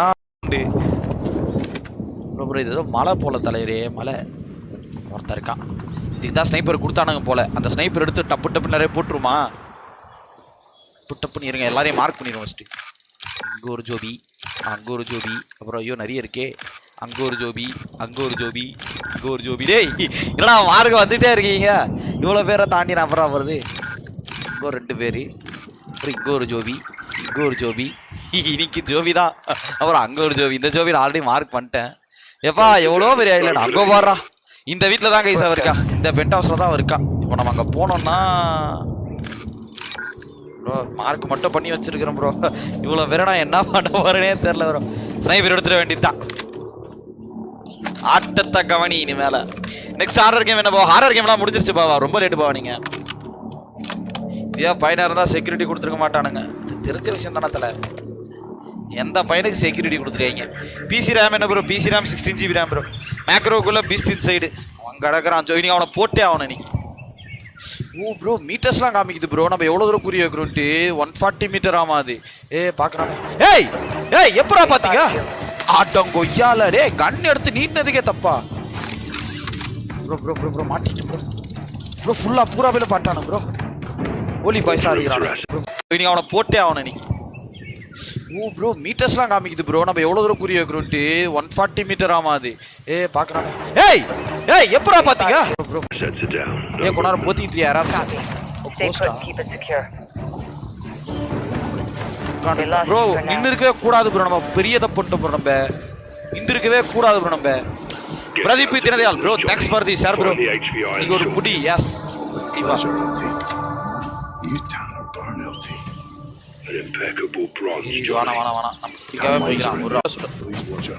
இப்ப எல்லாம் அது அங்கதான் ப்ரோ போறான். இப்போ நமக்கு தேவையான ஒருத்தன் தான். அது ஏதோ செக்யூரிட்டி சீஃப் போல. அவன்கிட்ட இருந்து கீ கார்டு எடுத்தாதான் நம்ம வந்து இப்போ உள்ளே பென்ட் ஹவுஸ் உள்ளே போக முடியும். டவுன் ஒரு பிஸ்டல் வேலைக்கு ஆகாதே. இல்ல நான் பாட்டுக்கு பாக்குறவன்லாம் கொலை பண்ணிட்டு போறேன். இப்ப எதடா கிளியர் பண்றதுன்னு ஒருத்தன் நட்டுக்கிட்டான், இன்னொருத்தன் சிக்கிக்கிட்டான். பொண்ணுன்னா பத்தியா இந்த மாதிரி பொம்மையெல்லாம் வச்சிருவானுங்க. மாறி வித்து வணக்கம் ப்ரோ. மோகன் வசீகரன் வணக்கம் ப்ரோ. இப்பதான் தலைவா ஈவிலித்தின் தர்மா ஸ்டைலிஷ் அலெக்சாண்டர் கிரஹாம் சப்ரஸரா கொடுங்கடா. சப்பையான கண்ணெல்லாம் கொடுத்துக்கிட்டு ப்ரோ. நான் தேடி வந்த ஜோபி இங்க இந்த பக்கம் உள்ள இருக்கிறான் ப்ரோ. இப்போ நான் இவனை எப்படி ப்ரோ போய் போடுறது? அவனை போடணுமா இல்லாட்டி அவன்கிட்ட இருந்து கார்டு எடுக்கணுமா? ஏர் ஸ்ட்ரைக்கெல்லாம் வச்சிருக்க, க்ரூஸ் மிசைல்லாம் வச்சிருக்கானுங்க, ஆர்மர் தட்டுகள்லாம் வச்சிருக்கானுங்க. ஆர்மர் பிளேட் இப்போ அப்படியே நான் தேடி வந்தால் இந்த சைடுல தான் என்கிட்ட இருக்கான். ஐ திங்க் இஸ் ஹியர் கூட இல்லடா. ஓ ஜோப்தான் இருக்காரா? வாங்க தல தூக்கு தல தூக்கு. டிச்கா டிச்கா. ஏய் இன்னொரு ஆர்மர் ப்ரோ போட்டு 3 தட்டு.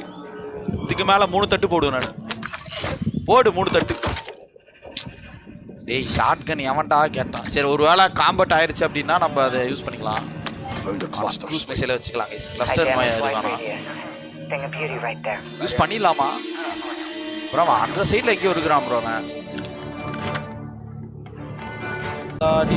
இல்ல இருக்கானுங்கடா 2 பேர். இதுக்குதான் ஷார்ட் கன் கொடுத்துருந்தானுங்க போல. ஸ்டன் எல்லாம் போடுறானுங்களே, நான் என்ன பண்றதுனே தெரியல.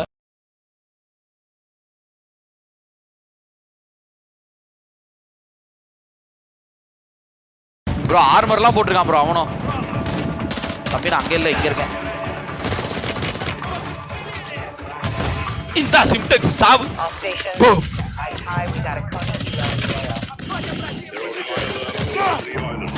என்னடா எல்லாம் அசாசின் கிரீட் மாதிரி எகிரி குதிக்கிறீங்க. திசையில போட்டுருமா ப்ரோ? அவன் அங்க இருக்கிறானா ப்ரோ? பிளேட்டை போடுறான். பிளேட்டை போடுறான் சீக்கிரம். பிளேட்டை card card card key card key card எடி எடி எடி கீ கார்டு எடி எடி கீ கார்டு கொடுத்தாச்சு. கீ கார்டை விருங்க போய் பதுக்கிட்டுரும். பதுக்கிட்டு வரேன். பதுக்கிட்டு தான் நான் வருவேன். அதுக்கு பதுக்கை பதுக்கிட்டு வருங்க. இல்ல இல்ல அப்படியே தண்ணியில போயிட்டு வரானே என்ன பண்ணலாம்? அப்படி டிவில் கேமர் தாக்கி பிரதர். ஏன்னா அதெல்லாம் தெரியல செட்டில் என்ன பேசுறா நான் போட்டு தரேன். அதனால நான் ஜாலி போக வேண்டியதானே. அப்படிதான் பாக்குறானோ மண்டேலயே ஒரு எவட சைட் அடிக்கிறவன். ஏய் என்னடா ஆர்மர் பாயில ஆர்மர் பேசிங் இல்லையாடா இது? செத்துட்டான் ஒருத்த காலி. அட்லீஸ்ட் தோ சாவானுங்க போல இருக்குது. உள்ள ஓட்டானுங்கடா. இங்கதான் மாப்பு மேல இருக்கேன். ஹெல்மெட் மட்டும் தான் உடையுது பா. ஆனா சுடுற பறகுறானுங்க பொண்ணுங்க. இந்த அதே மாதிரி வீழ்ச்சி புல்லட்ல புல்லட்டை ஆர்மர் தட்டு 2 பேர் இருக்கு. 2 பேருக்கு நான் என்ன அங்கதான் இருக்கா கண்ட்ரோல் ரூம்.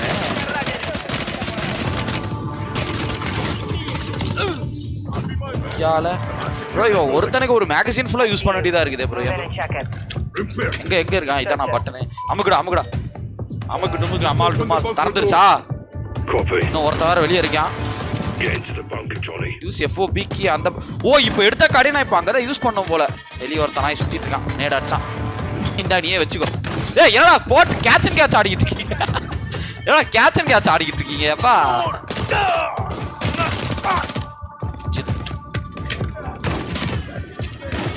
இந்த வந்து சிம்டெக்ஸ் வச்சுக்க 2 பேரும் என்ஜாய் பண்ணுங்கடா. ஜாலியா இருங்கடா. அம்மா ஒரு சர்வரே மெயின்டைன் பண்றாளே. இப்ப தெரியுது இவனுக்கு எப்படி பினான்சியலா சப்போர்ட் வருதுன்னு. மிசைல் யூஸ் பண்ணுங்க ப்ரோ. 2 பேரா இருந்தா எப்படி ப்ரோ யூஸ் பண்றது? ஓகே இப்போ வந்துட்டு ஒரு ரொம்ப லேட் இன்னைக்கு நிக்கலாம். If you are a woman who enjoys listening, guiding and supporting others, there is a strong இன்னைக்கு இந்த டச் அது போட்டு போலாம் ப்ரோ. லான்ச்சர் நீங்க தெரியல ஒரு வலசை அழி இதுக்கு அப்புறம் வச்சுக்கிட்டு இருங்க. அப்படி மவுண்ட் பண்ணிடணும். மவுண்ட் பண்ண முடியல.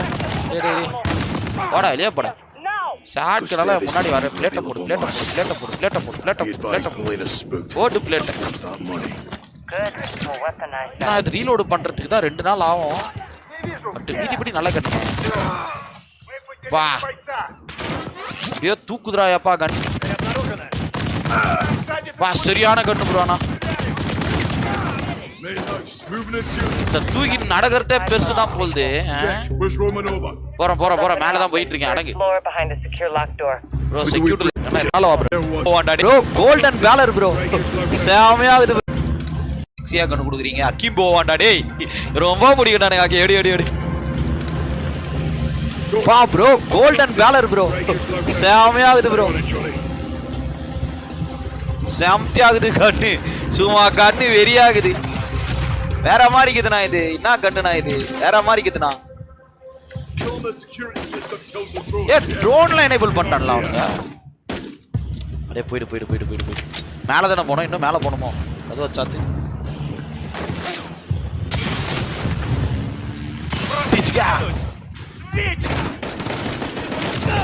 வா டெசிட்டிங்களா அது? அவனை மண்டை பிச்சுக்கிட்டு போயிடா. நீ என்ன ஆர்மர் போட்டுக்கிட்டு இருந்தாலும் போ இல்லையா போ. அருமை. கண்ணு பாக்குற பட்டன் சொல்லுங்க. கண்ணு பாக்குற பட்டனா? கண்ணெல்லாம் பார்க்கலாம் முடியாது ப்ரோ. மெலினா அத நிக்கிறா. ஸ்பெஷல் ஃபோர்சஸ் ஷோர் ஹேண்ட்ஸ் கைய தூக்கு மேல. இதல குந்து. fuck you. என்னடி இப்படி சொல்லிட்ட? என்ன ஒரு அசிங்கப்படுத்திட்டா. கோஸ்ட் வருவார் பாரு ப்ரோ. இப்போ இவ தான் கைஸ் அந்த மேக்ரோக்கு வந்து காசு அனுப்புறவ. இவ தான் ஃபைனான்சியல் சப்போர்ட் கொடுக்கறவ. எனக்கு பாஸ்லாம் யாரும் இல்ல. கோஸ்ட் வந்துட்டான் பாரு. சும்மா சொன்னா உண்மையிலேயே வந்துட்டான். தர. சோ இப்போ வந்து இவ கிட்ட இருக்கிற பணத்தை எல்லாத்தையும் நம்மளுடைய யூஎஃப் ஆர்மிக்கு வந்து இது பண்றதுக்கு டிரான்சாக்ஷன் பண்றதுக்கு. ஆனா அவரு அந்த மாதிரி தான் கேட்பாரு. என் ஸ்டைல் வந்து அடிச்சு விசாரிக்கிறது இல்ல. எதுக்கு மாஸ்க் போட்டிருக்கேன்? என் மூஞ்ச மறைக்கத்தான்ட்டான் ஒரே வார்த்தை. ஃபிங்கர் பிரிண்ட் வேணாங்க தாய் கூட. அப்படி வெயி. ஓகே இப்போ என்ன பண்றாங்கன்னா இவ அக்கவுண்ட்ல இருந்து மொத்த அமௌண்ட் எடுக்கறாங்க. இதுக்கு அப்புறம் எப்படி அந்த நாய்க்கு காசு போகுதுன்னு பாக்குறேன். அவன் பாட்டுக்கு பாமா வச்சு தள்ளினே போயினே இருக்கான் அவன் பாட்டுக்கு. சோ இவ்வளவு தூரம் நீ மணி கொடுத்தது மேக்ரோ எஸ்கேப் பண்றதுக்கா? எப்பவுமே காசு தான் ஒரு கதை ஓபன் பண்ணோன்றாவ. மணி மேக்ஸ் மெனி திங்ஸ்ங்கற மாதிரி பேசுறா bro. 85 million in Makarov's transfer. வா 85 மில்லியன் ஆண்டா அப்பா சாமி. York is already bought and paid for. ஆனா அதுக்கு மேல ஆர்மியா கொடுத்திருக்கா போல. Neither are So you நீங்களும் or the நல்லவங்க man ஒன்றும் up there in கிடையாது. your accounts So are அப்ப wide நீயும் open. கிடையாது You're stealing from அப்படின்றாங்க. Makarov's future, not mine. நீங்க வந்து மேக்ரோட ஃபியூச்சர் தான் வந்து திருடுறீங்க, எந்த கிடையாது. நான் ஜஸ்ட் ஆர்டர்ஸ் மட்டும் தான் ஒபே பண்றேங்கற மாதிரி சொல்றாங்க. ஏய் வாடா வாடா கிளம்புடா டேய். இப்போ இத என்ன பண்றது தா? This is your personal account. So இது உன்னோட personal அக்கவுண்டா? It's already been charged. It will be. Ты за кого, сука, себе принимаешь? என்ன ப்ரோ திடீர்னு வேற ஏதோ லாங்குவேஜ்ல பேசுறா? Let's drain it. கோவம் வருதா? Something wrong, Miss. ஓ இது அவரோட பணம் போல இருக்குது. Makarov's plans. எனக்கு மேக்ரோ பிளான் பத்திலாம் தெரியாது. எனக்கு நான் ஒரு ஃபினான்சியர் மட்டும் தான். அதுக்கு மேல எனக்கு எதுவுமே தெரியாது. Tell us where to find Makarov. So ஒன்னு ஃபிங்கர் பிரிண்ட் வே இல்ல மேக்ரோ எங்க இருக்கான்னு little birdie in your ear. That பாரு அந்த வார்த்தையை சொல்றாங்க கைஸ் அவ. Ghost action waiting. I think Ghost வச்ச மிஷின் இருக்கு bro. One more push and we got கண்டிப்பா இருக்கு. Last call or he takes over. He'll know you were here. Okay Ghost வந்து இன்டராக்ட் பண்றதுக்காக வரான். ஏனா கோஸ்ட் வந்து சாதாரணமா விசாரிக்க மாட்டான். அச்சு மூக்க உடைக்க போறான் பாரு இப்ப. Makarov. Where is he? தலைய எப்படி கேக்குறான் பாத்தியா? Vostok! ஓ இடமா அது வஸ்டோக்கா? ஓகே ஓகே வாஸ்டோக்னு ஒரு இடத்துல இருக்கான் போல. There's a wire transfer to Vostok capital in St. Okay Vostok capital saint பீட்டர்ஸ்பர்காமா. Vladimir buys old properties, abandoned buildings. I don't know how. ஓ ஏதோ ஒரு அபார்ட்மெண்ட் பில்டிங்ல வந்து பார்த்தனா ஏதோ அதாவது ஓல்ட் ப்ராப்பர்ட்டிஸ்லாம் வாங்கி அந்த அபார்ட்மெண்ட் பில்டிங்ல ஏதோ பண்ணிட்டு இருக்கானாமா அவன் அந்த இடத்துல வாஸ்டாக்ல. Pleasure doing business with you. உங்க கூட பிசினஸ் பண்ண ரொம்ப ஹாப்பி. லேப்டாப் எடுத்து போய் கேம் விளையாடி நாளைக்கு கொடுக்குறேன். When you beg him for your lives, he won't let you have முட்டு them. போடி. அது டமால் சாத்திட்டு போங்கடா. Увидим, что году. அழு பேது அப்படி ஓரமா போய் உட்கார்ந்து அழுப்போ. காசை வடிச்சு எடுத்துட்டானுங்க. இன்ஃபர்மேஷனே வாங்கிட்டானுங்க. அது தனியா கத்தின்னு கிடக்குது. கத்திரி. ஆண்டாமர். ஓகே ஆண்ட்ரி நோலன் இவன் வந்து நம்ம ஃபர்ஸ்ட் மிஷன்ல இவனை வச்சு தான் ஆடி இருப்போம். பின்னாடி வராம பாத்தீங்களா அதோ அவனை வச்சு தான் ப்ளே பண்ணி தான் நம்ம மேக்ரோ காப்பாத்திருப்போம். இப்போ வந்து அவன் தான் வந்து மேக்ரோவுடைய கமாண்டர். ஐ மீன் மேக்ரோ கீழ இருக்கிற ஒரு கமாண்டர். மேக்ரோவுடைய ஆர்மியை வந்து அவன் தான் கமாண்ட் பண்ணுவான். ப்ரோ அந்த இடத்த விட்டு கிளம்புறான் போல ப்ரோ. அது பேர் என்னது வார்டோக்கா வார்டோக்கா அந்த இடத்த விட்டு கிளம்புறான் போல. எஸ் குஸ்ட் பிரபுதேவா வணக்கம் தலைவா ஹாய். Я хочу, чтобы все знали, что мы ни перед кем не остановимся. Мужчина я не женщина. ஏ புஷா நயா நீ ஏன்டே என்னடா பேசுறீங்க? போனோ சீரணும் ப்ரோ லைவ் அப்போ ப்ரோ லைவ் போ நீங்க பாத்துக்கிறது லைவ் தான் ப்ரோ. கோஸ்ட் மாடர்ன் வார்ஃபேர் 2 செத்துருவாரு. இதுல இது சாரா மாதிரிலாம் யாரும் காட்டல ப்ரோ. இது வரைக்கும் காட்டல. இதுக்கு அப்புறம்லாம் கோஸ்ட் சாரா மாதிரி வச்சானுங்கன்னா நான் அப்படியே ரேஜ் கிட் பண்ணிடுவேன் கேம. போங்கடா மசருங்களா அப்படின்னு சொல்லி ரேஜ் கிட் பண்ணிடுவேன். அவனுக்காக தான் மெயினான அவனுக்காகவும் கேப்டன் பிரைஸ்க்காக தான் கேமே ஆடுறது. We broke Romanova. Enhanced financial interrogation. Okay financial interrogation வந்து நாங்க வந்து என்ஹான்ஸ் பண்ணிருக்கோம். அத பத்தின இன்வெஸ்டிகேஷன் போயிட்டு இருக்குதுங்கடா. One of Romanova's many ஏன்னா அது வந்து நிறைய இடத்துல வந்து போயிருக்கு போல அந்த பணம். பிரிச்சு நிறைய இடத்துக்கு போயிருக்கு போல இது. When? Recently. Probably a Coney outpost. ரீசன்ட்டா தான் போய் போயிருக்கு. எங்கயோ ஒரு அவுட் போஸ்ட்க்கு போயிருக்கு ப்ரோ. ஏதோ ஒரு பில்டிங் ஆமா அது. காணலாமா? Or someone. மேக்ரோ ஆறாது. பட்டவன் யாருன்னு பார்த்து அங்க இருந்து இருக்கான். ஆண்ட்ரி இருக்கான். சோ மேக்ரோ அங்க இல்ல. ஆனா அவனுடைய அந்த அல்ல கை இருக்கான். அந்த ரைட் ஹேண்ட் இருக்கான்ல அவன் இருக்கான். எவனா ஒருத்த மாட்டனா போதும். அவனை வச்சு அவனோட அடுத்த பிளான் என்னன்னு கண்டுபிடிச்சலாம். ஆனா அவன் தான் மேக்ரோக்கு கிட்ட இருக்கறவன். அதாவது மேக்ரோட ரைட் ஹேண்ட் தான் பாத்துக்கோ. டாப் ஃப்ளோர் போணும். அவன I can teach you code in Python in just 30 days, even if you've never written a single line of code before. How? Simple. In my இல்ல வா வா வா வா வா மூஞ்சா காட்றா. நானா மண்ட சதுரிரோ இன்னைக்கு அவனுக்கு. வர சொல்லு வா வா வா வா வா. லைட் மட்டும் அடிக்கிறான் படுவா ராஸ்கல் வர மாட்டறானே. சாவுடா வா ப்ரோ ஒரு அடியிலே சொருகுறானுங்க ப்ரோ. வா ஆர்மர் பிளேட் இல்லையா நம்மட்ட? இல்ல கோஸ்ட் இல்ல இது வந்துட்டு காஸ் கேப்டன் பிரைஸோட அசிஸ்டன்ட். டேய் இந்த அசெண்டர் என்னடா லைனா வந்துட்டே இருக்கீங்க? அந்த அடி ஆயிட்டு போயிட்டே இரு. டேய் இந்த அசெண்டர் இல்லாம ரொம்ப காண்டாவுதுடா. எங்கடா போய் எடுத்துட்டு வரது? இருங்க அசெண்டர் ஃபர்ஸ்ட் தேடுவாங்க. எங்க இருக்குன்னு தெரியல. கேம் எண்டிங் ஆகாம ப்ரோ. நீங்க எண்டிங் ப்ரோ. நீ கேம் முடிக்கிறோம் ப்ரோ. ஓடுறா நிறைய பேர் வரானுங்க தலைவரே. வரட்ட பொறுமையா இருந்தானா அசால்ட்டா முடிச்சிடலாம். லேடர் ஒழுங்கா பார்க்கல ப்ரோ. நான் 2 டப்பா இருக்கு உள்ள. சரிங்க எடுத்துட்டு வந்துடுறேன். அவனுங்க திருப்பி காம்ப்ரமைஸ் ஆயிட்டாங்க. என்ன அது ஒரு டெசர்ட் ஈகிள் தானா ஹேய் மாசா அலவுட் பண்ணா ப்ரோ மஜா ஆராமா என்ன இருக்குது சைலன்ஸ் சூப்பர் சைலன்ஸுக்கு தான் மரியாதை ஓகே ஓகே ஏன்னா அது நம்ம கொஞ்சம் ஸ்டெல்த்லயே விளையாட்டு போனா நல்லா இருக்கும் சிலா தப்பா வந்துட்டடா சொல்றீங்க நான் வந்துட்டடா ஓ ஒருத்தன் தான் வந்திருக்கானா நிறைய பேர் குடுகுடுன்னு ஓடி வந்தீங்களாடா ஓகே நம்ம இப்போ வந்துட்டு டாப் ஃப்ளோர் போனோம் ஒருத்தர் இருக்காங்க அப்புறமா பேசுவோம் நம்ம பிளான் எல்லாம் அப்புறம் போட்டுக்கலாம் ஃபர்ஸ்ட் ஆளுங்களை காலி ஆர்மர் பிளேட் வந்துருச்சா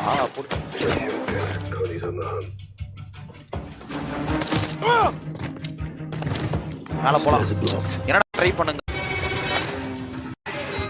சப்போஸ் ப்ரோ போன முறையே அது நிறைய பேர் சொல்லிட்டாங்க ப்ரோ இருக்கானுங்கடா வெளிச்சத்தை போட்டு டார்ச் அடிச்சுட்டு வரானுங்க போறது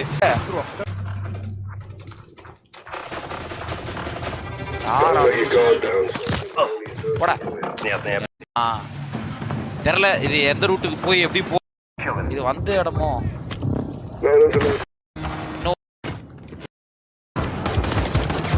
ப்ரோ மச்சா ப்ரோ புஷ் பண்ணுங்கடா get go because of not so much of a really decent and it looks like it's a heated battle.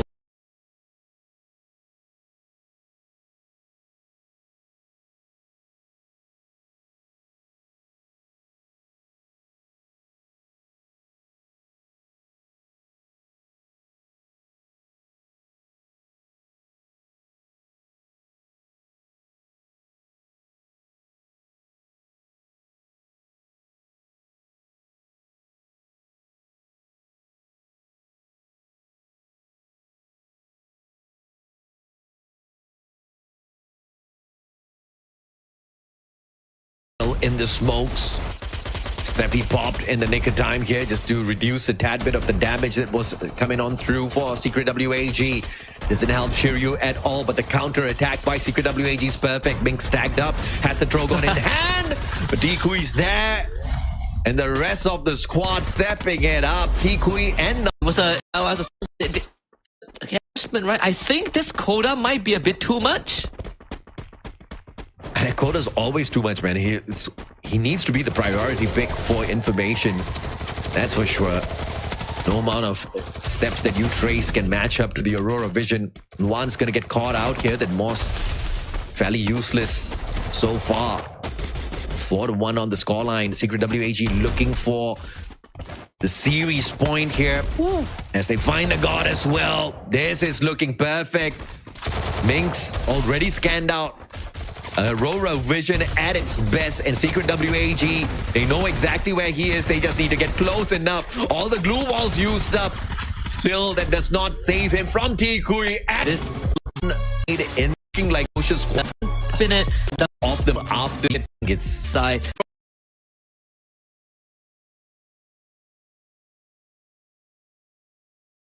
Just the poor kid, the last man alive. Almost the entirety series, it has been him, and unfortunately he's on the more. So yeah, he's good at running, but doesn't really help with these gunfights. This is probably the only compound where the stealth bites has been useful for him. All thanks to a little bit of a zipline play to quickly reposition. Luan's gonna get caught out here by PLS1, which brings the series. Been a very bitter pill to swallow, and of course the recent global finals in 2025, they're looking for the podium finishes, couldn't get close enough. Decent amount of prize pool that they ran back home with, but I think they're still looking for the trophy. You're right, inaugural one, yes, they did manage to pull it away, but ever since then it has definitely been a little bit of a challenge.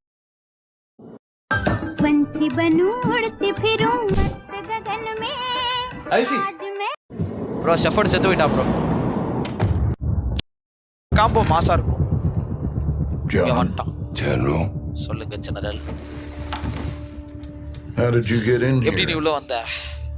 அலா ஈஸியா வரவடா. Mutual friend மூலமா தான். யார் Lasswell தான், வேற யாரு? Lasswell தான். கன் எடுத்த அவனை இறக்கிடுவேன் புல்லட்ட. You're better than this, Captain. Aren't you? Oh, I am not gonna beg for my life. நம்ம வாழ்க்கைக்காக உன்கிட்ட கெஞ்ச மாட்டேன், பிச்சை எடுக்க மாட்டேன். எவன்கிட்டயும் கெஞ்ச மாட்டேன், உன்கிட்ட இல்ல, எவன்கிட்டயும் கெஞ்ச மாட்டேன். Wouldn't do you any good. டேய் போட்டு தள்ளிட்டாடா.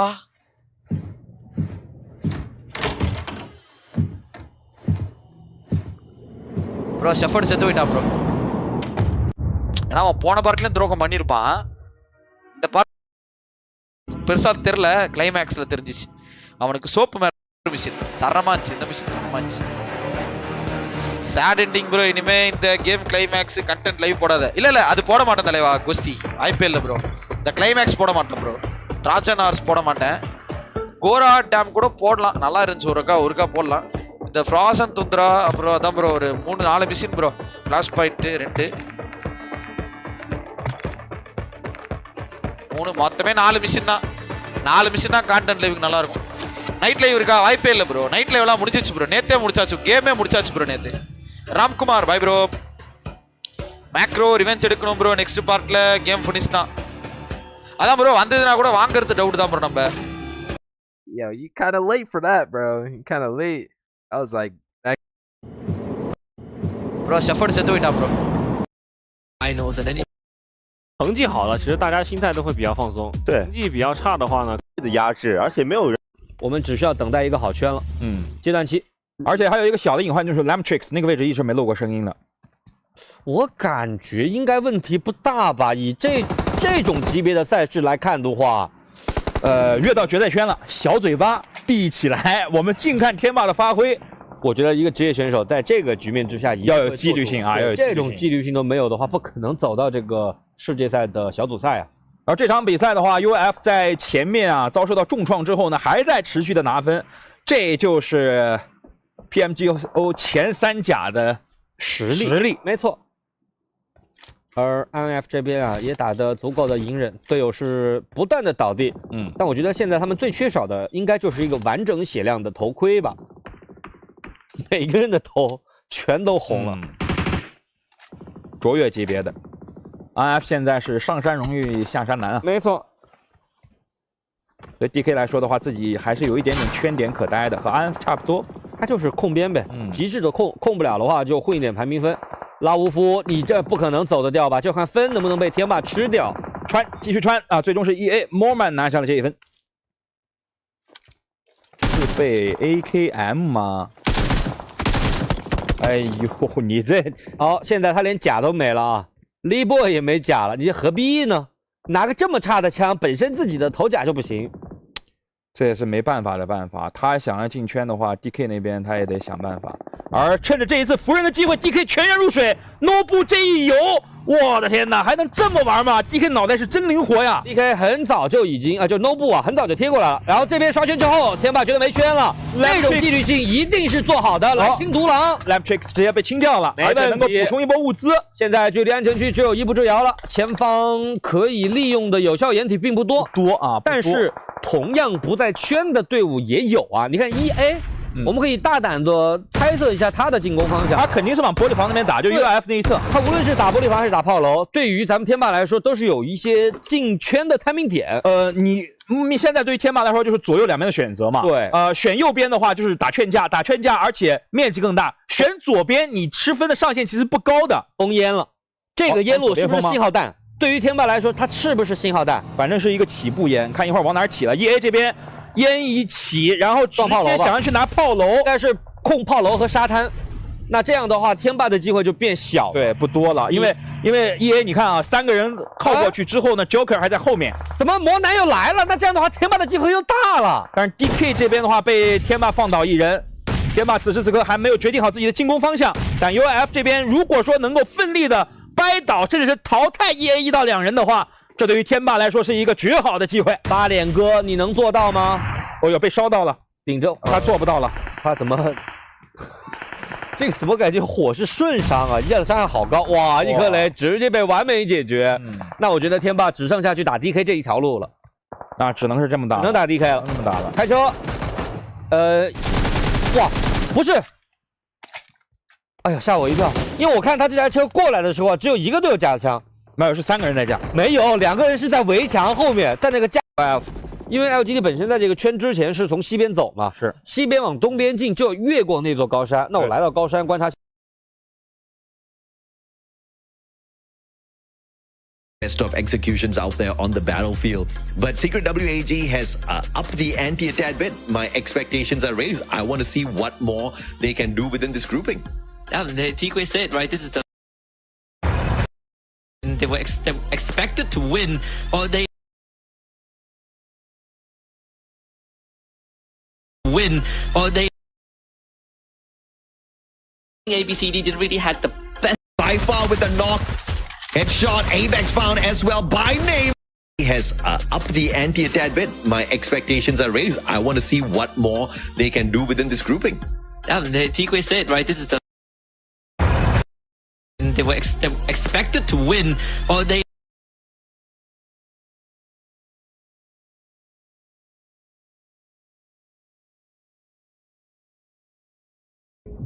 Reduce my sense if I'm downgrading by 20. Reduce your camera and your steering and your ADS by 20 and 25. Reduce your sniper sense by 5. You should be fine. If you want to save yourself some time, just just reduce the actual like the value you use by like you see I have like 120 fixed speed. Reduce that. You should be fine. Alright, stuff. Quick night, yeah. 1 p.m. while you slept, okay? What do you mean? I just woke up.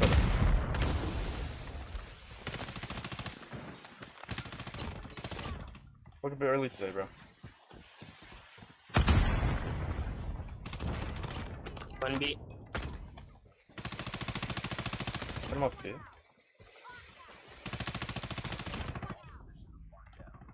Tunnel dead. One more on C.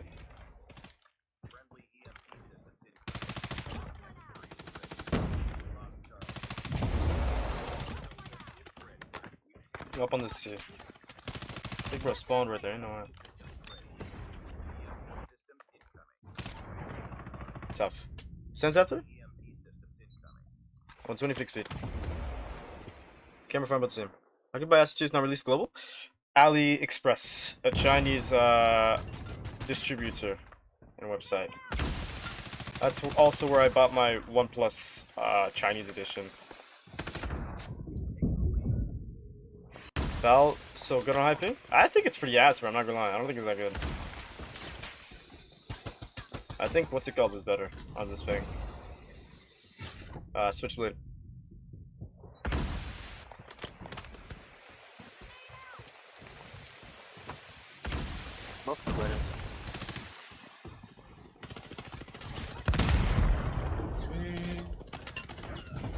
Pretty slid. What server? This is Nigeria. Was this fixed speed too high? There is no such thing as a high or low sense. Whatever's comfortable for you is what it will be. Like I use 120 fixed speed because it's default. If you use 150, that's good for you. That's for you, big bro.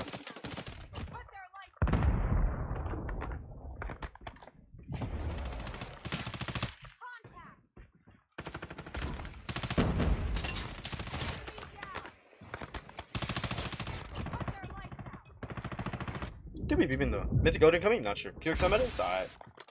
It's not meta. It's a harder to use VMP, but like a more rewarding VMP. Just the question, is it worth using that? Probably not. If I'm playing on iPad, joystick size recommend, whatever is comfortable for you.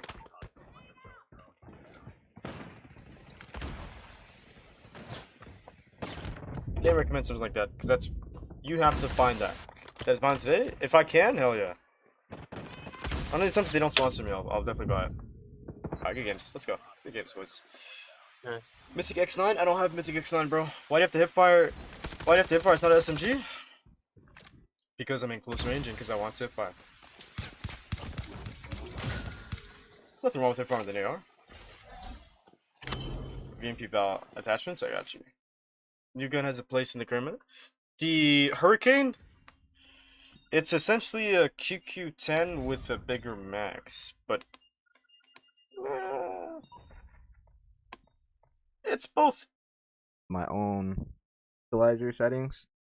So I have it on comp right now, and that's just what I named it. Sounds good. Are you planning to start your business? Here is my suggestion.